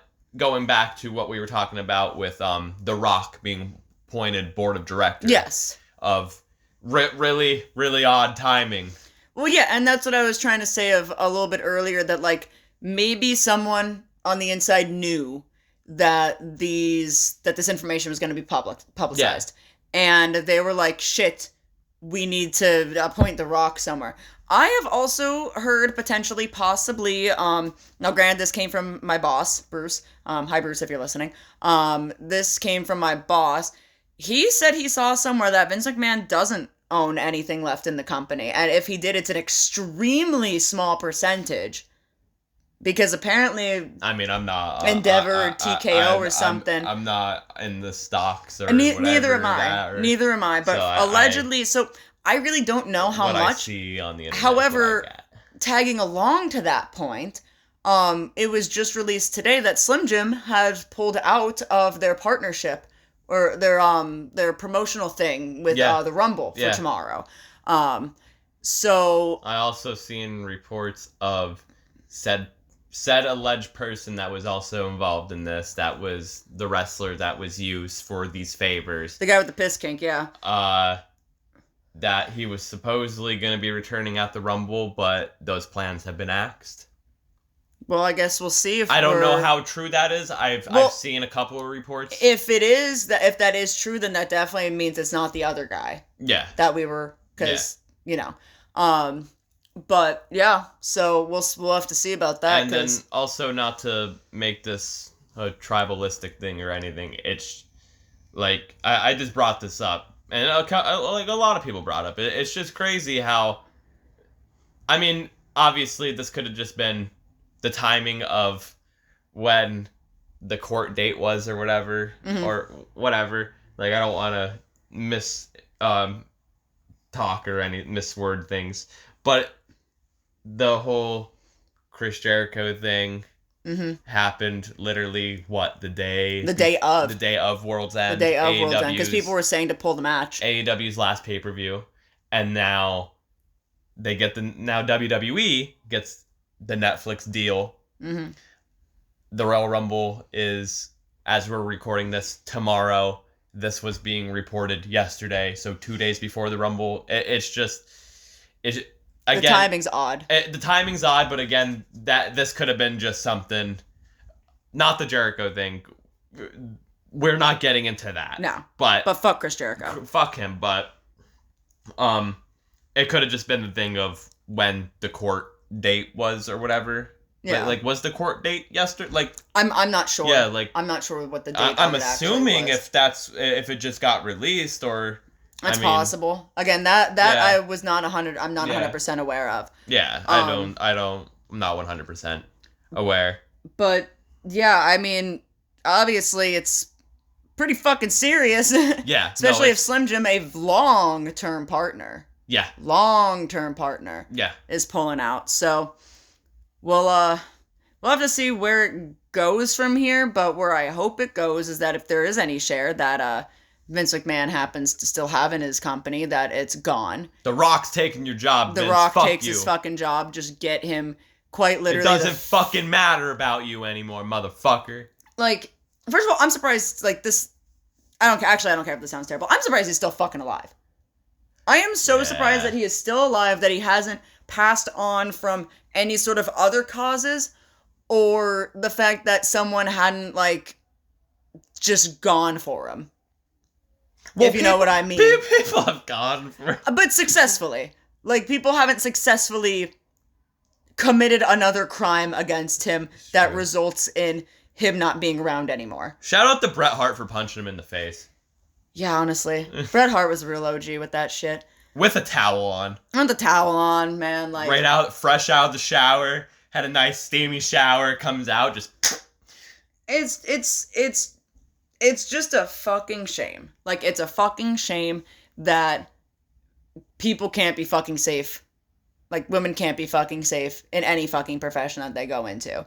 And especially one that is run by a billionaire who could just pay anyone enough money to shut up, maybe, possibly. Or people that are, don't want to speak out against said billionaire because he's a fucking billionaire who owns the most popular fucking wrestling promotion known to goddamn man. Yeah. Like, it's a shame. It makes me feel disgusting and it pisses me the fuck off. And frankly, I just hope I hope we never have to hear about him or see him again. Yeah. That's it. And I think that's really all I can say right now with the given information. Is there anything else you would like to add to this that we didn't touch on or that you wanted to say? No, I think we covered it all, and I think for this topic itself, it was better for you to talk about it compared to me talking about it because you are a woman. I'm a guy. Well, that's subjective, but I was born a woman. But we'll see what happens in my life from there on out. I'm sure you're understanding where I'm trying to come from. Yeah, I'm someone that unfortunately presented to the public is gonna have to deal with this a lot more than you will, and has dealt with this a lot more than you have, and it's fucking gross and it's a shame, and I hate everybody. The best I can fucking say is, fuck Vince McMahon. You're a piece of garbage. You're human filth. I fucking hate you. Everyone hates you. Go in a hole. And believe victims. Believe victims and listen to victims. Believe victims.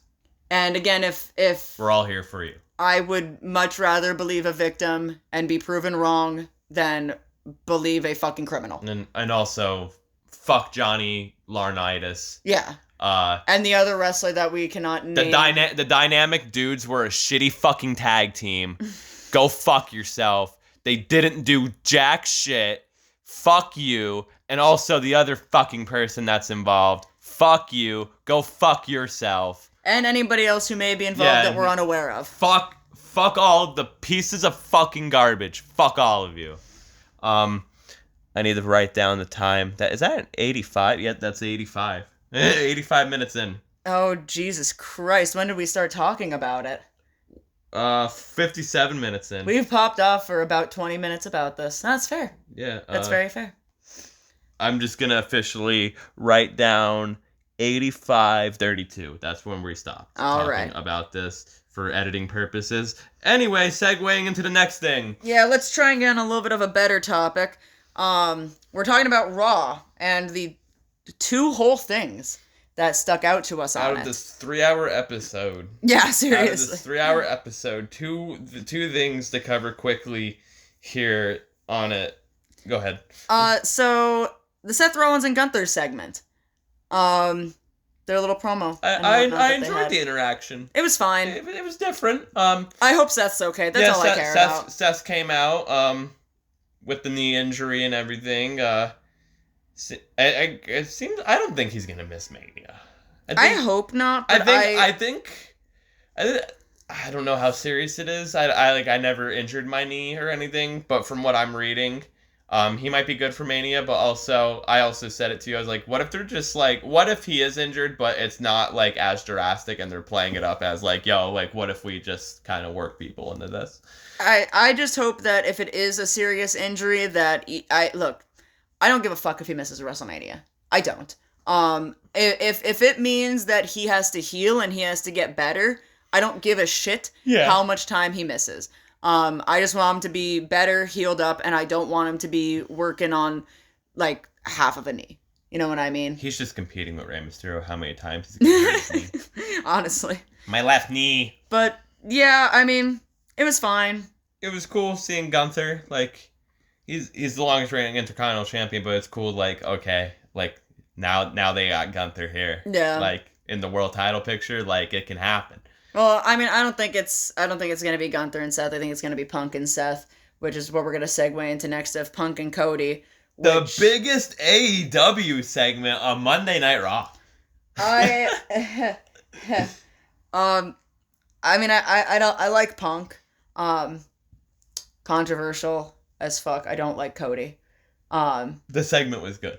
Segment was fine. Yeah, it was good. I'm sorry. Cody could cut a promo. And he's a good wrestler, and that honestly should be enough for people to be like, yeah, you should like him because he could wrestle and could cut a promo and he's great and whatnot. I just don't like him. There's something about him. I just don't like him. I don't know what it is. I don't know why, but I'm not a Cody guy. I don't think he's a bad person at all. I don't think he's like, the worst person on the face of the planet. I just don't like him. I don't know what it is, but something about Cody I just really don't care about. But I would like to see him finish his story, and I think he was fucked out last Mania. That was his time, and now I feel like he's gonna get the belt eventually. But I feel like they missed their moment, and now it's just like, okay, yay, he got it, woohoo! Finally, Roman's done with his fucking reign. But I'm over it. I'm over it. I would have been way cooler if it happened last year. Don't care anymore. But no, him and Punk were fine. Punk always does a good promo. Again, I like Punk. I like the whole, well, I'm more of an American dream than you are. And that was good. He was like, well, I'm more Punk than, which, yeah, that was so fucking true, though. Like, it was good. Cody's saying, good, like, all that shit you said in that pipe bomb, and you just had a lot of talk. I actually went out and did it. Yeah. No, it was and good. That's so fucking true, though. And I'll be a little bit of a dick here. Cody did it. Punk didn't do that fucking shit, and he just rode the coattails of it. Mm-hmm. He did. He just jumped on the bandwagon when it was fucking hot, and then, everything happened like it did, and now he's back in the Fed. I also really enjoyed how it was two baby faces just cutting promos on each other, and two polar opposite baby faces. You got Cody in the suit.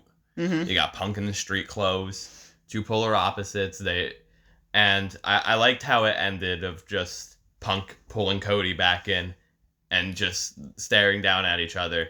Like, that was actually really cool. Anna told me that someone photoshopped that picture going to make them kiss. I saw. And I was like, I love when America and anti-America kiss. I saw. But it was cool. It's going to be interesting at the Rumble and everything. And yeah. Yeah, that's cool. Anyway, Dynamite. Oh boy. Let's talk more about the things that I like and the things that you don't like. Well, I like some things on this episode. This episode. Well, what we're starting with, I can tell by your fucking notes, Wardlow's booking. Oh, okay. So you pop off, Queen, because you go off. So they got Wardlow, this motherfucker that before being revealed to be in the Undisputed Kingdom, or whatever the fuck, what is it called, Undisputed Kingdom? Yeah. Something like that. The fucking devil henchmen, devil worshippers, whatever the fuck. So they have him fucking, before I start this. You already started, Queen. I don't hate AEW, I just want them to do good. I'd rather watch AEW than fucking Monday Night Raw. Okay? Anyway. They have Wardlow fucking squash these motherfuckers. Mm-hmm. No problem. Powerbomb, match ends. He's in the top heel faction, air quotes around that, top heel faction in AEW. His motive right now is Adam Cole is sending Wardlow to get the world title to hand to Adam Cole, which we'll cross that bridge if it ever happens. Why is this ain't nothing against Trent Beretta. I love Trent. Trent Beretta. Breaking the rules.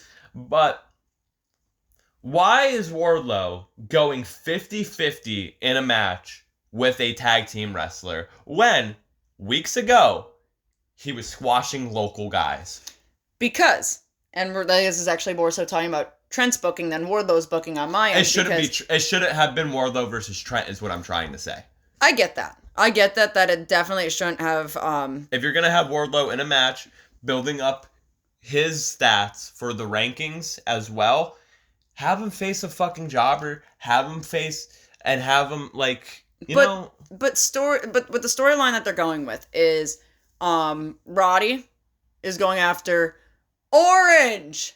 that and was his the funniest shit. And his belt, his little belt that he's got, and got in their faces and whatnot. It's like, I'm coming for you at Revolution, and you gotta sit there and think about it for as long as you can. Then you're gonna lose this belt to me. And Orange is just like, I don't know why you're waiting so long, buddy, but sure. So they got this little thing going back and forth, and nonetheless, the I was about to say the United Kingdom, the Undisputed Kingdom, the whole United Kingdom, is involved in this.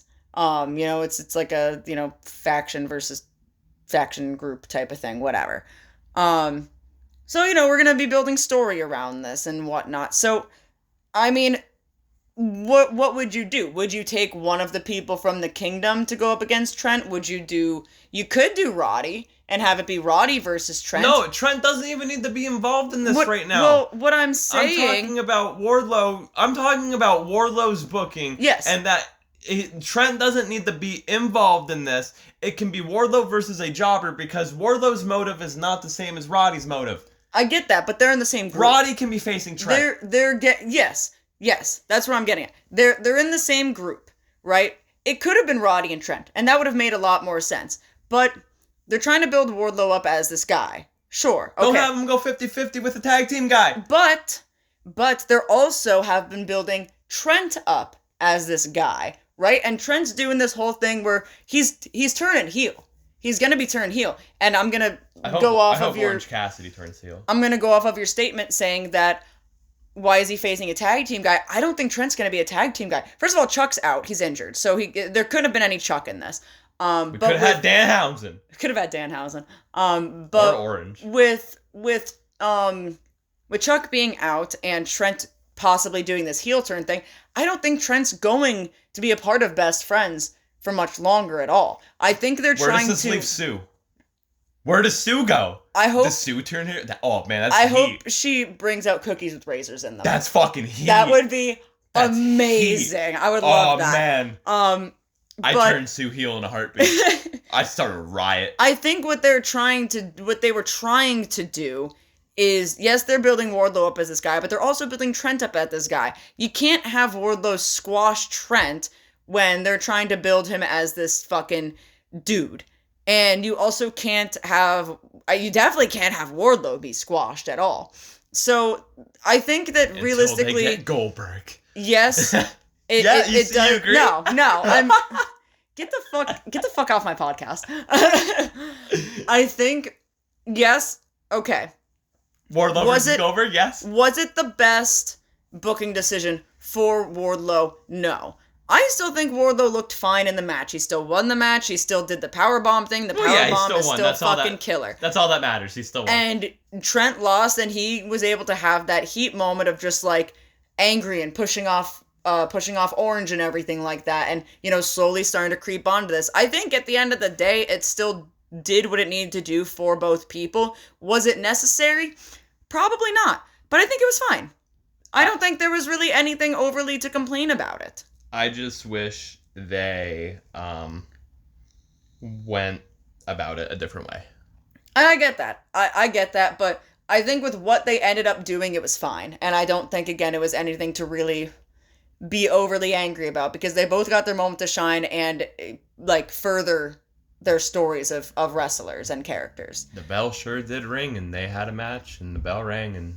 They did have a match. Do you know who else had a match? Who had a match? Jeff Hardy and Swerve. Jeff Hardy can still go. Jeff Hardy got on Dynamite. Jeff Hardy on Dynamite. He made it. He finally got there after fine from Bryan Danielson, probably. He got to Dynamite. The match was really fun. Jeff probably was like, Danielson, Bryan, my guy, first of all, welcome back from Japan, but the only way I could pay all of these goddamn fines is if you put me on Dynamite, my guy. Give me a pay raise.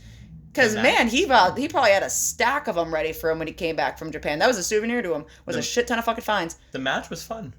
It was. And the crowd, the crowd like kind of sucked all night, but the crowd was really into this. I think one of the best people that they could have put Jeff in the ring with for a Dynamite match was Swerve. Yeah, Hands it was fun. down. Swerve versus Jeff Hands Hardy down. was a match I never thought would be a thing, but it was fun. Jeff can still go. No offense, Matt, but I think Matt was holding back. You need you to leave Matt Hardy and his knees, his back, his pussy, and his crack alone. Like, Jeff Hardy was never, like, the technical fucking wizard, but he can still go. No, and again, controversial take. I always liked Matt. Yeah, you liked Matt. I always liked Matt. My brother loved Jeff. I love Jeff, too. I don't not like Jeff. I love Jeff. I absolutely adore Jeff.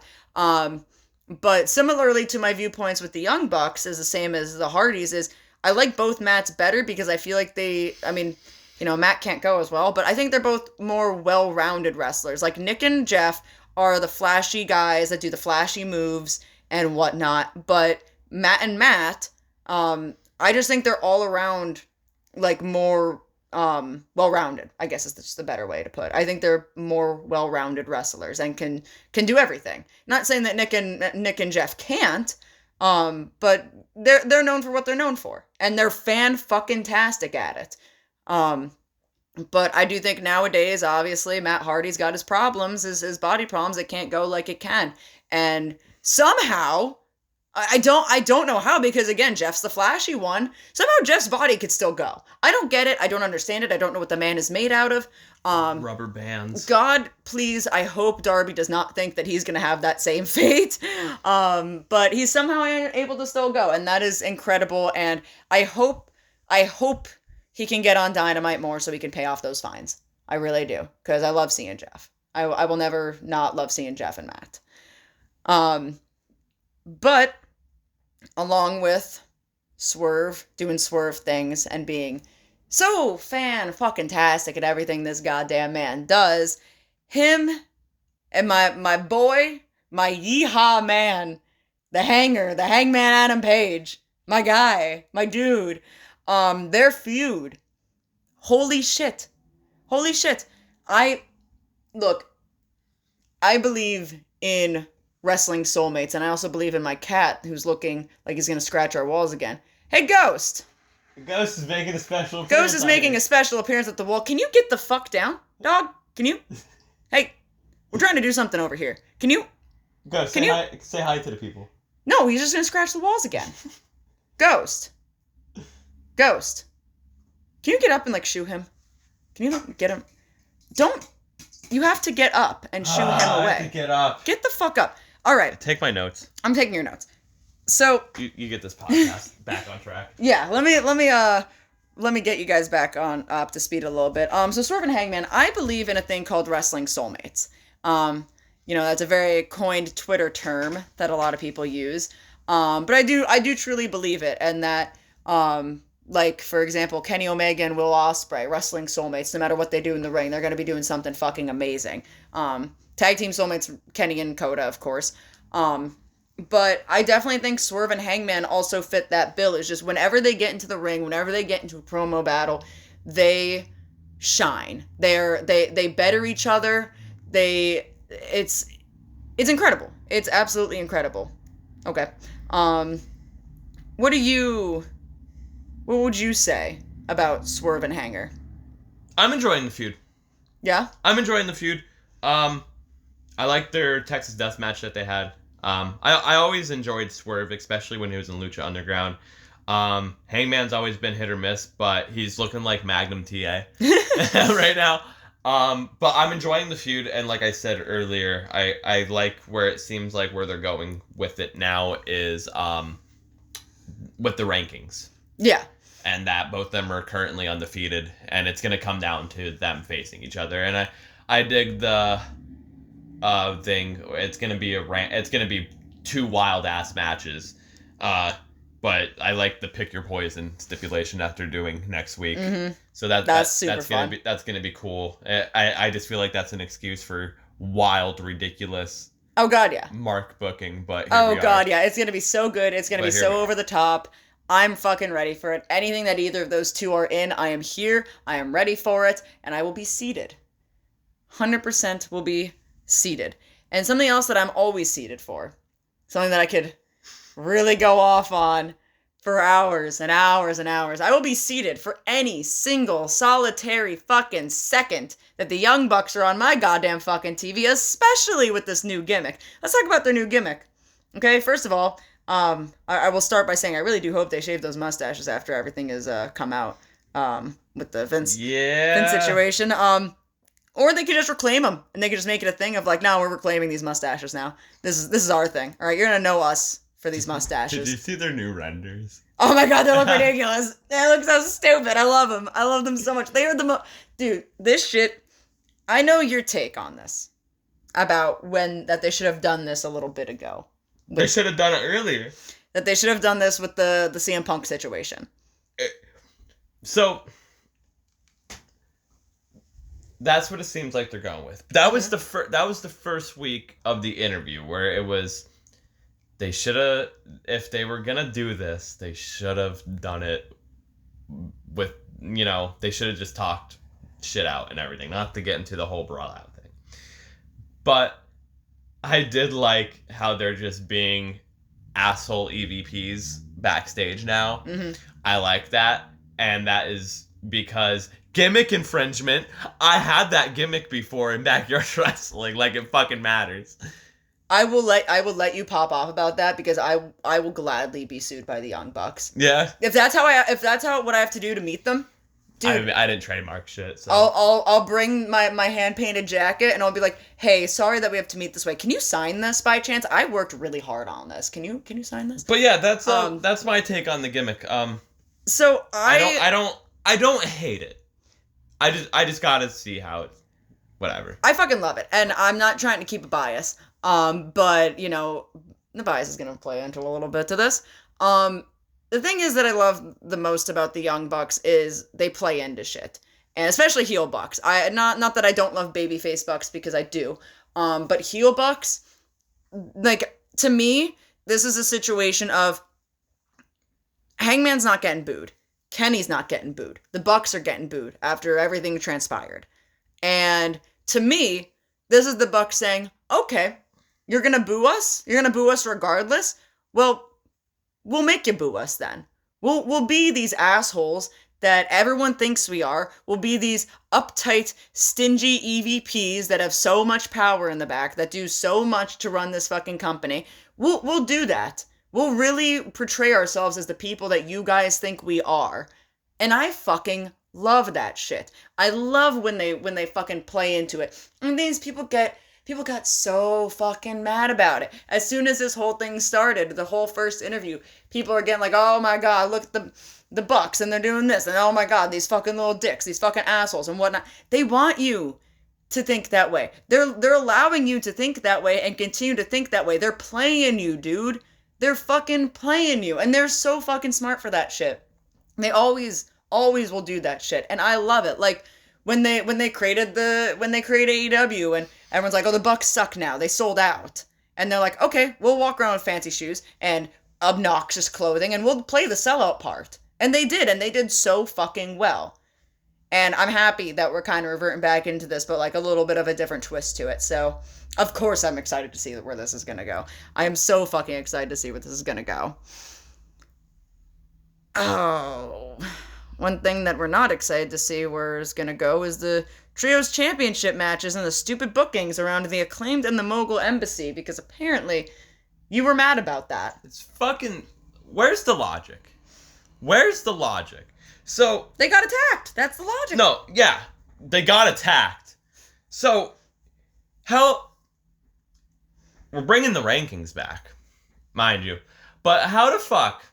So, the Mogul Embassy, they just lose the Ring of Honor 6-man titles to the Bang Bang Gang. Really shouldn't be saying that after we talked about Vince earlier, but the Bullet Club Gold. We'll say that. But, so they lose the Ring of Honor 6-man titles to Bullet Club Gold. And then a week later, they get a championship match. Not for the Ring of Honor 6-man titles, but for the AEW 6-man titles. against the Acclaimed. I'm not dissing the Acclaimed because that's how people were taking it on Twitter. Fucking dumb fucks. What the problem I have here is, how is that logical? How is it that a team loses one set of titles but gets the challenge for another set of titles after just losing? That's the problem. There needs to be rematches for certain things like this. There should have been a rematch between Bullet Club Gold and the Mogul Embassy, or what happened to the championship eliminators? You could have did a non-title trios title match if you wanted the Mogul Embassy versus the Acclaim so bad, because we knew the Acclaim was going to win regardless. Like, we just started this faction with the Acclaimed and Bullet Club Gold coming together. Or, since the whole reasoning behind the Mogul Embassy getting the title shot is because Anthony Bowens attacked... Got attacked or something. Whatever the fuck. Have Anthony Bowens one-on-one against one of, like, Brian Cage. Like, or... how... I saw people on Twitter. I complained about it for a week. I complained about it... Well, not for a week, but, like, a week before, like, when the match was announced, I complained about it. I fucking got sucked into a cesspool of Twitter. And then when it was happening on air, people were complaining about it then. Where is the fucking logic? Or, at the very least, like, I think you were saying, like, have a non-title match to just be like, okay, if you beat us, then you get the title match. Which would have definitely made a lot more sense. It didn't need to be a title match is my biggest thing. But, like...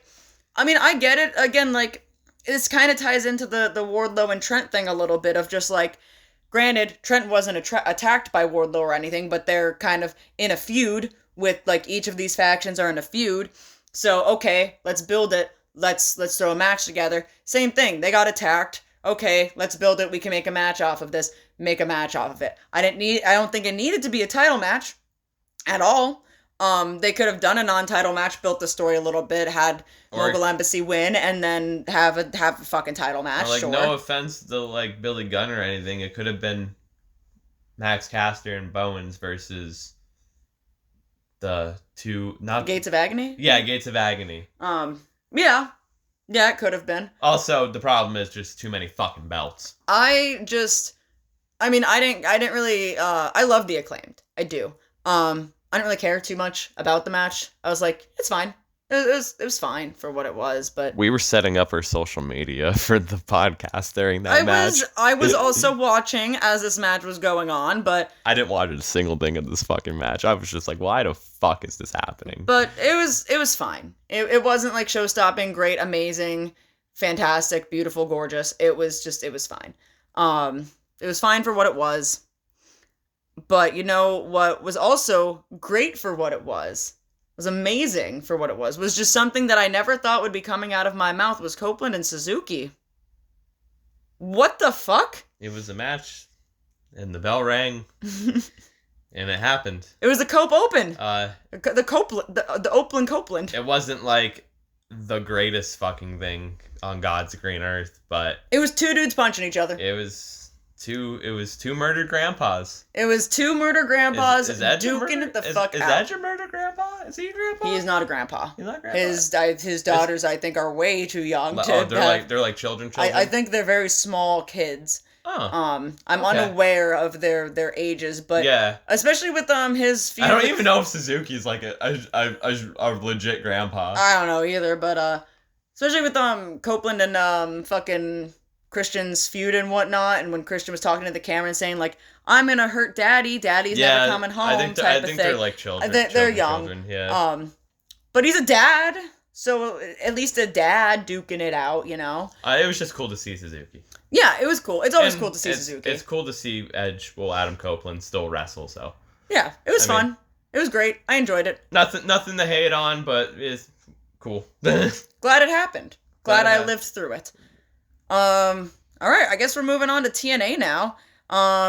Nick Nemeth and Zachary Wentz. Yeah, and we meant to. We're not going to be like all those podcasters and review everything on every episode. Like, we're not like we review two things that stuck out to us on Raw. Yeah, I'm not going to sit here and review the whole episode. Same thing with Dynamite. There'll be weeks where we review TNA and weeks that we don't review TNA. It just depends. I threw it on. You can subscribe to their YouTube or whatever for like 99 cents to watch the actual Impact tapings, TV tapings that air on Access TV. That they air at 8 o'clock, but on YouTube it airs at 8:30. It's just a 30-minute delay. So it's a cool little feature. So it's only 99 cents. Help out TNA. Yeah. It's only I don't know. Dylan just signed up for it, so I have I saw people sharing it around that it was only 99 cents. I looked into it. I was like, oh shit, it is. I was like, fuck yeah, because we don't get Access TV. Like we don't get. It's like that one station. of the only ones we don't get. Yeah. But Nick Nemeth versus Zachary Wentz. Nick Nemeth, the former Dolph Ziggler. It's cool. It's just like Adam Copeland. Like he's in a different environment. But it was cool seeing him do his thing. Trey Miguel is actually the shining star I'm giving here. Trey Miguel, he's Zachary Wentz's tag team partner, the Rascals. He did a really good job at being a heel manager. Yeah. He really did. Like I was like, wow, he's doing the typical stuff, but it was really good at doing it. So shout out to Trey Miguel and shout out to Nick Nemeth and Zachary Wentz for doing the wrestle. I mean, it was a match. Yeah. It was fine. I mean, it was a basic TV match. Not like just to show off Nick Nemeth, his first match back and everything. Like, you know. Here's the thing about Nick Nemeth. About me personally with Nick Nemeth. I don't like him. He's boring. It's not like he's a bad wrestler. Again, like it's not like he's the drizzling shits and he's terrible. I just think he's really boring, and he has never done anything for me. Even as Dolph Ziggler, I never got behind him. Again, it's not a personal thing. I don't think it's a bad person. I just think he is plain. He doesn't do it for me. I don't get it. I don't get the hype. He's better than Ryan Nemeth. He is better than Ryan. I'll give him that. But again, like, no. I mean, the match was fine. It wasn't anything like to stick my nose up at, but it just. I don't know. To me, like, I want to see him branch out more. He's been doing the same shit for 20 years. And I want to see him really fucking shine and just do something different. I'm tired of it. Well, I think this is where he's at. I think you're going to see that. I hope so. And I'm very excited to see him at the ECW arena. Hopefully he is there when we go. To me, if this is your first match back, I get it, he's got to learn, like, new tricks and whatnot, but this is the shining moment of you coming back, and I'm just still bored. I don't know. We'll have to see. Again, controversial, I'm sorry, but I'm so sorry. What? I hate the handstand spring... Wait. All right. Hold on, no, let me finish. I am the host, bitch. Okay. I hate the handstand springboard thing. It was cool when Jay Lethal did it, but now everyone does it. What are you talking about? All right, I forget if it was this match, the Nick Nemeth match, or if it was another match, but I looked up for 2 seconds because I forget what fucking match it was. You didn't. You put nothing aside from that. That's the thing. I forget what match it was. But someone did the Jay Lethal fucking. I'm gonna do the handstand and fucking hit the rope thing for the lethal injection. Yeah, for the lethal injection, and then do the cutter. And I just want to throw that out there that I fucking see that too many fucking times, and it's fucking stupid. I hate it. It's literally just like the super kick, and I just fucking hate it. It was cool when Jay Lethal did it, but now you see every fucking person do it, and I saw it like 6 times one night at a fucking show I was at, and I fucking absolutely hate it. Well, at least when Jay Lethal does it, it's his finish. Yes. Not just doing it as a not finish. Yes. Or whatever. But okay, I guess you really just need to pop off about that. I just needed to since you left it as a note, I don't really have much to say about that. I mean, I think it's fucking stupid. I think it's fine, but I also talked earlier about that fucking diving crossbody onto like 7 people and how I hate that spot because too many people used it. So I guess teach their own. Pop off, queen. Fucking stupid. So the Motor City Machine Guns and Okada versus the System, in quotations, really fun match. It was. It was. Yeah. Yeah, I mean, Lyssie was right next to me as we were watching it, and I was just like, yeah, Okada, fuck yeah. I mean, anything Okada's in, I'm gonna be here for. Yeah, I think it's cool he went back to TNA. And I like the Motor City Machine Guns. I think it was really nice that he was able to go back to TNA and maybe mend some of that and whatnot. The system's cool too. System is Moose, Brian Myers, and Eddie Edwards. Yeah, they came out, right? And I haven't watched TNA or Impact in so long, so I'm very new to all of it. But they came out and I was like, oh shit, these people look really fucking cool. These guys look awesome.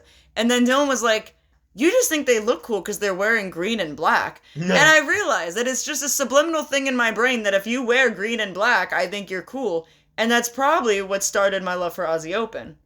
Aussie. Because they're green and black. And I'm like, oh shit.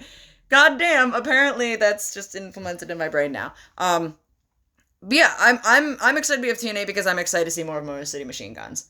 Like, really fucking excited to see him. And yeah, it was a good match. It was a fun match. It was, again, nothing to really say negatively about it. Like, it was fine. It was a typical 6-man tag team TV match. And they paid Okada to do a couple drop kicks and a Rainmaker and yeah, that's all I needed. That was it. That's all I had to do. That's all I had to do. And with that, I think we're hitting the end of this, going into the Wrestler of the Week. Yes, and Lyssie's the host this week. Since so I've been the terrible host of the week and really not knowing how to go about this and being a little awkward about it. And if you're too lazy to go back in time and watch the introduction episode or listen to the introduction episode, mine was Hayabusa. So Lyssie, what's yours of how opposite this is going to be? I want to talk about Hangman. So I figured since Dylan started with his favorite wrestler, we're going to talk about my favorite wrestler. Current day favorite wrestler. It does flip a little bit between Hangman and Kenny, but I feel like Hangman really just holds a little bit more to home for me. I specifically wanted to talk about Hangman because I wanted to tell my story. My story that I tell everybody that happened almost a little less than a year ago. I won't be too long about it. I don't want to bore you, and Dylan keeps checking the time because apparently I keep yapping too much. We're 119 minutes in. Well, that sucks. It's a long one. We really went off about Vince. So hopefully the rest of them aren't going to be this long. The Vince one's like a half hour. Yeah, so we kind of popped off on that. It was a big news breaking. But do you know who else would have popped off about it? Because he's done it to Kane. I miss him on Twitter. Hangman. I miss him so much on Twitter. But let me tell you this story about a thing that I did that Dylan did not believe I was going to fucking do. So mind you, when this all happened, I'm bumping my ass off in a wrestling ring. So Dylan was in wrestling school at this time. And we were at his parents' house for dinner on a Saturday. And I'm scrolling through Instagram, just doing what I do, and Hangman posts on his story, and that's like, wow, that's crazy. Hangman never's on social media. So of course I have to look at it. And he is at this convention, and, he's talking about, like, meeting people, how he saw some of his former students and everything, and how it was great. And I'm like, what the fuck is going on? Hangman's at a convention? Where's this at? So I go to where this convention is, like, on the Instagram and whatnot, and it is, I think it was GalaxyCon in Richmond, Virginia. And I was like, how far is Richmond? So I Googled it, and it was about 5 hours away. And I'm like, oh man, that's far. That's a far drive. That's kind of far. Well, yeah, depending on who you are. Depending on who you are. If you want to drive, to me, far drive. If I'm driving, far drive, because I hate driving. So I'm like, that's kind of far, right? That's a little too far of a drive. And then I'm like sitting there and I'm like, well, what is this convention really? Where are we at? So I'm going through looking up this convention and everything, and we end up going to Walmart. And I'm saying this whole time to Dylan, I'm like, Virginia's only 5 hours away. It's really not that bad. That's not bad. And he's like, yeah, sure. Lyssie's talking out of her ass. Like, that's what I was I was like, Lyssie's just talking out of her ass. So we're going through Walmart, and I'm texting my coworker Mark, and I was like, do you think Virginia's a far drive? And like telling him about, like, yeah, Hangman's at this convention, and you know, and I'm off on Sundays and really don't have anything going on. And we were buying some stuff, and I was like, you know what, let's see how much money we spend at Walmart and how much money I have left over, because depending on how much money I have left, maybe I'll go to Virginia tomorrow. And it's like, what, 10, 9, 10 o'clock at night? And, you know, I'm saying to Dylan, like, I didn't spend that much money. We didn't spend that much money. I'm going to Virginia tomorrow. I'm going to Virginia tomorrow. And he's like, yeah, okay. All right, sure, whatever. We get home. I buy a ticket to this convention. I buy a Sunday pass to this convention. And I'm like, okay, Dylan, I gotta go to bed. I'm going to Virginia tomorrow. It wasn't like really expensive. It was $60. Okay, yeah, so $50, $60. It wasn't crazy. Like crazy. So I was like, Dylan, I gotta go to bed. I'm going to Virginia tomorrow. And he's like, Jesus fucking Christ, shut up. He's like, shut up. You are not going to Virginia tomorrow. And I showed him my phone. I was like, I bought a ticket. I'm going to Virginia tomorrow. And he's like, are you fucking serious? Like, you're not going to wake up early to go. Because, again, it's a 5-hour drive. And I looked up, this meet and greet time was at like 2 o'clock. And he's like, you're not going to wake up early enough to go. I'm like, you want to fucking bet, motherfucker? I woke up at like 6 a.m. on a Sunday. And I got my ass up. And initially I was planning to go to Walmart. I was going to get a drawing printed of Hangman that I made. But it was going to take too long. I didn't have the time. So I ended up just buying a figure at the Walmart that was there. And I got my ass up. I went to Walmart. I got a fucking energy drink. I got my fucking figure, and I just went. I just fucking went. And the entire time I'm driving down there, I'm like, maybe I should turn back. This is actually not a good idea. Why should I be allowed to do this? I shouldn't be allowed to cross 3 state lines in a day. This is ridiculous. And then I was like, no, I just need to keep driving. I need to keep driving. I need to keep driving. I can't turn back. I can't turn back. I already paid money. I can't do that. And eventually it got to a point where I drove so far, probably about 3 hours in, where I was like, well, there's no point in turning back now. I'm over halfway there. So I drove 5 fucking hours by myself on a Sunday, 3 states over, to go meet Hangman. And I did. And I met him. And he was the sweetest fucking person on this goddamn planet. When I met him, I had no idea what the fuck I was gonna say. And initially, I didn't want to say anything about the fact that I wasn't from around there, but it just kind of came out. And I was like, yeah, I'm from Pennsylvania. I'm 5 hours away from here. And he's like, what do you mean? You're 5 hours away from here? I was like, dude, I saw that you were at this convention last night, and I really wanted to meet you. So I bought a ticket and I drove here because I'm off today and I had nothing else to do, so it worked.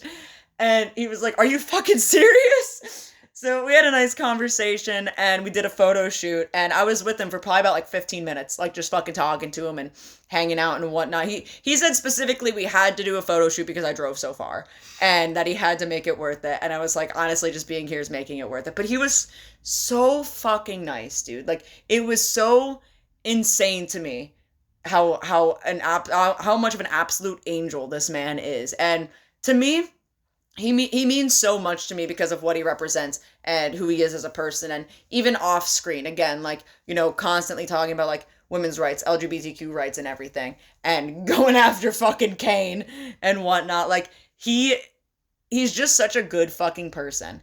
And he holds a very, very, very special place in my heart. He forever will. And I don't care what anyone else has to say about him, about how he wrestles or this, that, and the other thing, or any crummy little nicknames they might want to give him.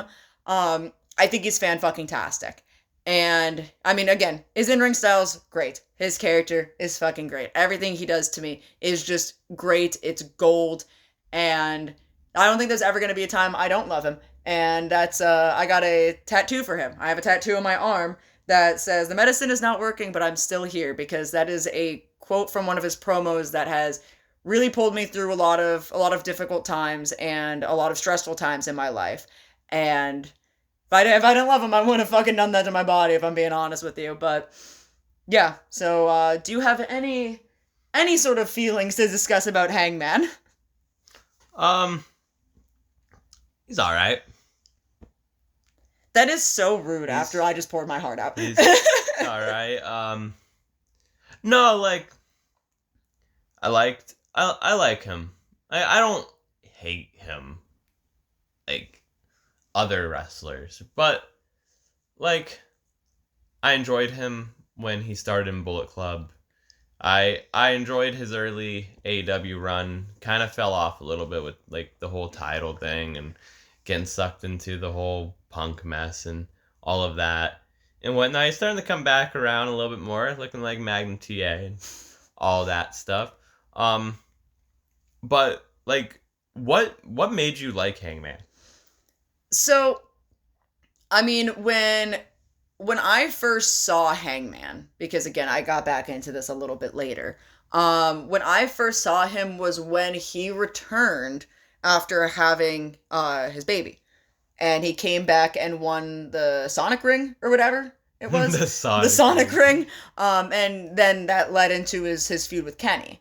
And I was like, I like this guy. I like a little yeehaw guy. He's pretty. So I was like, I like this guy.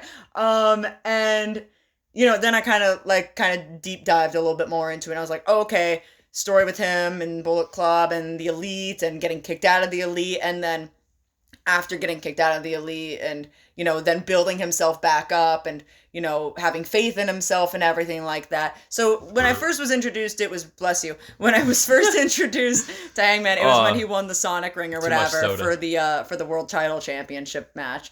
But yeah, no, I learned very quickly about him. And as soon as I learned the trials of Hangman, that's really what connected me to him. And of course, you know, his match with Kenny was fan-fucking-tastic. And I think the man deserves another world title reign because he got fucked over really badly. And was not presented as a champion the way he should have been presented as a champion.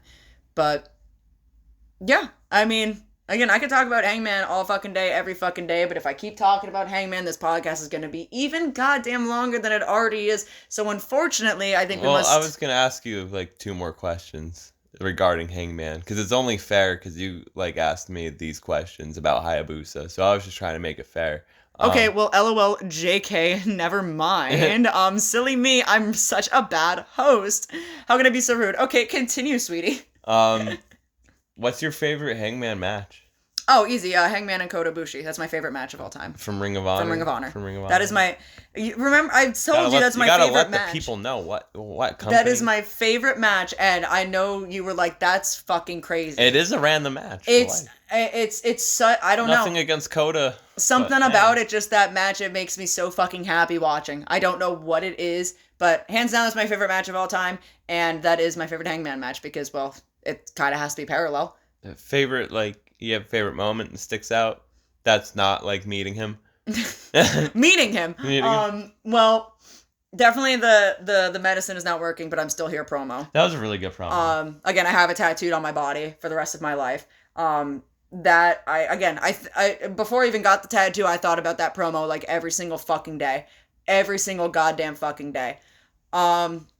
Aside from that promo, reuniting with the Hung Bucks, that was great. The Hung Bucks. Absolutely fan-fucking-tastic. And really, any segment he had with the Dark Order and BTE. Yeah. Like, his moments with the Dark Order and being the Elite was so good, so fucking golden, and absolutely incredible. He's just so funny. Like, he is just such a funny fucking guy, and... I mean, I don't know. He just cracks me up. And especially with him and fucking John Silver, dude. Oh my god. So, yeah, I mean, again, there's a lot. There's a lot of them. And obviously, even though it's still a little bit newer to him winning the world title, that, like, even as someone who was still kind of new into AEW and a little bit, like, newer into Hangman, as someone who wasn't fully aware of everything, that moment, I felt how fucking surreal that moment was and how amazing that moment was and how much people were waiting for his moment like that. You know what I mean? Like, cause he was over as fuck. He was like the guy. Hangman was the guy. And like once he finally pinned Kenny, like that was something fucking special. That was truly something fucking special. It needed to happen. Oh, and also, again, like, his Texas Death Match that we saw with Lance Archer. Like... That and Saw that live, incredible. That and him versus Bryan Danielson. Yes. The second one. We saw the second one. The second one. Love a bloody cowboy club. Love a bloody cowboy club. It was good. But is that it regarding Hangman? To keep sake of time, sure. I could talk about his mustache if you want. He looks like Magnum TA. Look, man. I was like, just. you know who yes, I know who Magnum TA okay. is. I was just making fun of my coworker Pat. Hi, Pat. If you made it this far again, we're talking about you at the end now too, because he shaved his fucking mustache. Pat. He shaved his mustache and beard the exact same fucking way, and I made fun of him for looking like a fucking camp counselor. And then fucking Hangman did it, and I was like, well, yeah, but he did it in like a cowboy way, so it's different. And Pat just has an overgrown mohawk. You know what I mean? I'm like, man, you're just a camp counselor. You got to put a cowboy hat on and grow your hair out, and then you're fine. You're fine. Love you, Pat, if you made it this far and are still listening. But yeah, to save sake of time, I will stop talking about the pretty cowboy. And I guess now we must bid everybody adieu.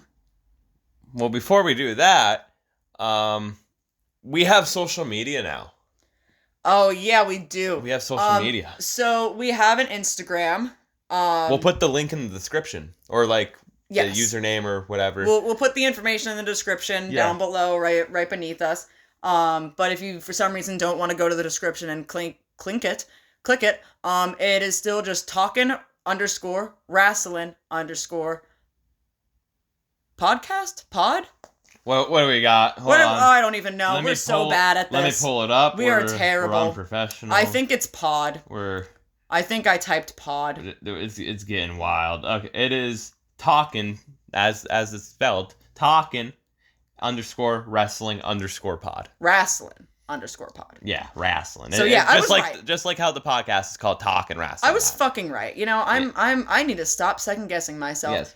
Just like Hangman taught me, believe in myself and don't second guess yourself. But you can follow us on that Instagram for news and updates on future episodes and everything. And once we get it growing, I'm sure we'll be like more interactive and stuff and questions eventually and everything. Polls and such. But also, if you have not checked out our first episode, the introduction, the big debut, as we called it, go give that a listen to fully understand what this podcast is going to be, because you probably heard two idiots arguing for like 2.5 hours. That is the podcast. Yeah, that's literally the podcast. That's it. But just so they understand where like what the story is, like there is a storyline behind this. We didn't just Tony Khan book it. Yeah, well, we kind of did. We started recording ourselves. Yeah, doing this really. Yeah. But where can they find you on the Instagram? If you want to follow me on the Instagram, where I post pictures of my face and sometimes my artwork, you could follow me at LUNG__tar TAR. That is the same thing for my Twitter, where I complain about possibly my packages getting stolen, talk about wrestling, and more than likely we'll have a mental breakdown at least once or twice a week. That is again at LUNGTAR LUNG__TAR. If you would like to hear my voice along with watching my face, you could follow me on my TikTok, which is not LUNGTAR. It is actually at LUNG, LUNG __Bucks, BUCKS, because it's a pun like Young Bucks, because I love them and I'm fucking insane. So please follow me on all of my social media platforms if you would like. If you hate me and like Dylan better, you could follow Dylan. And if you hate Dylan and you like me better, again, follow me. It's fun. We have a fun time here. At least I think we do. And you could follow me on Instagram at Danny Vallow, DANI, like Danny Filth, _Vallow, VALO, _line.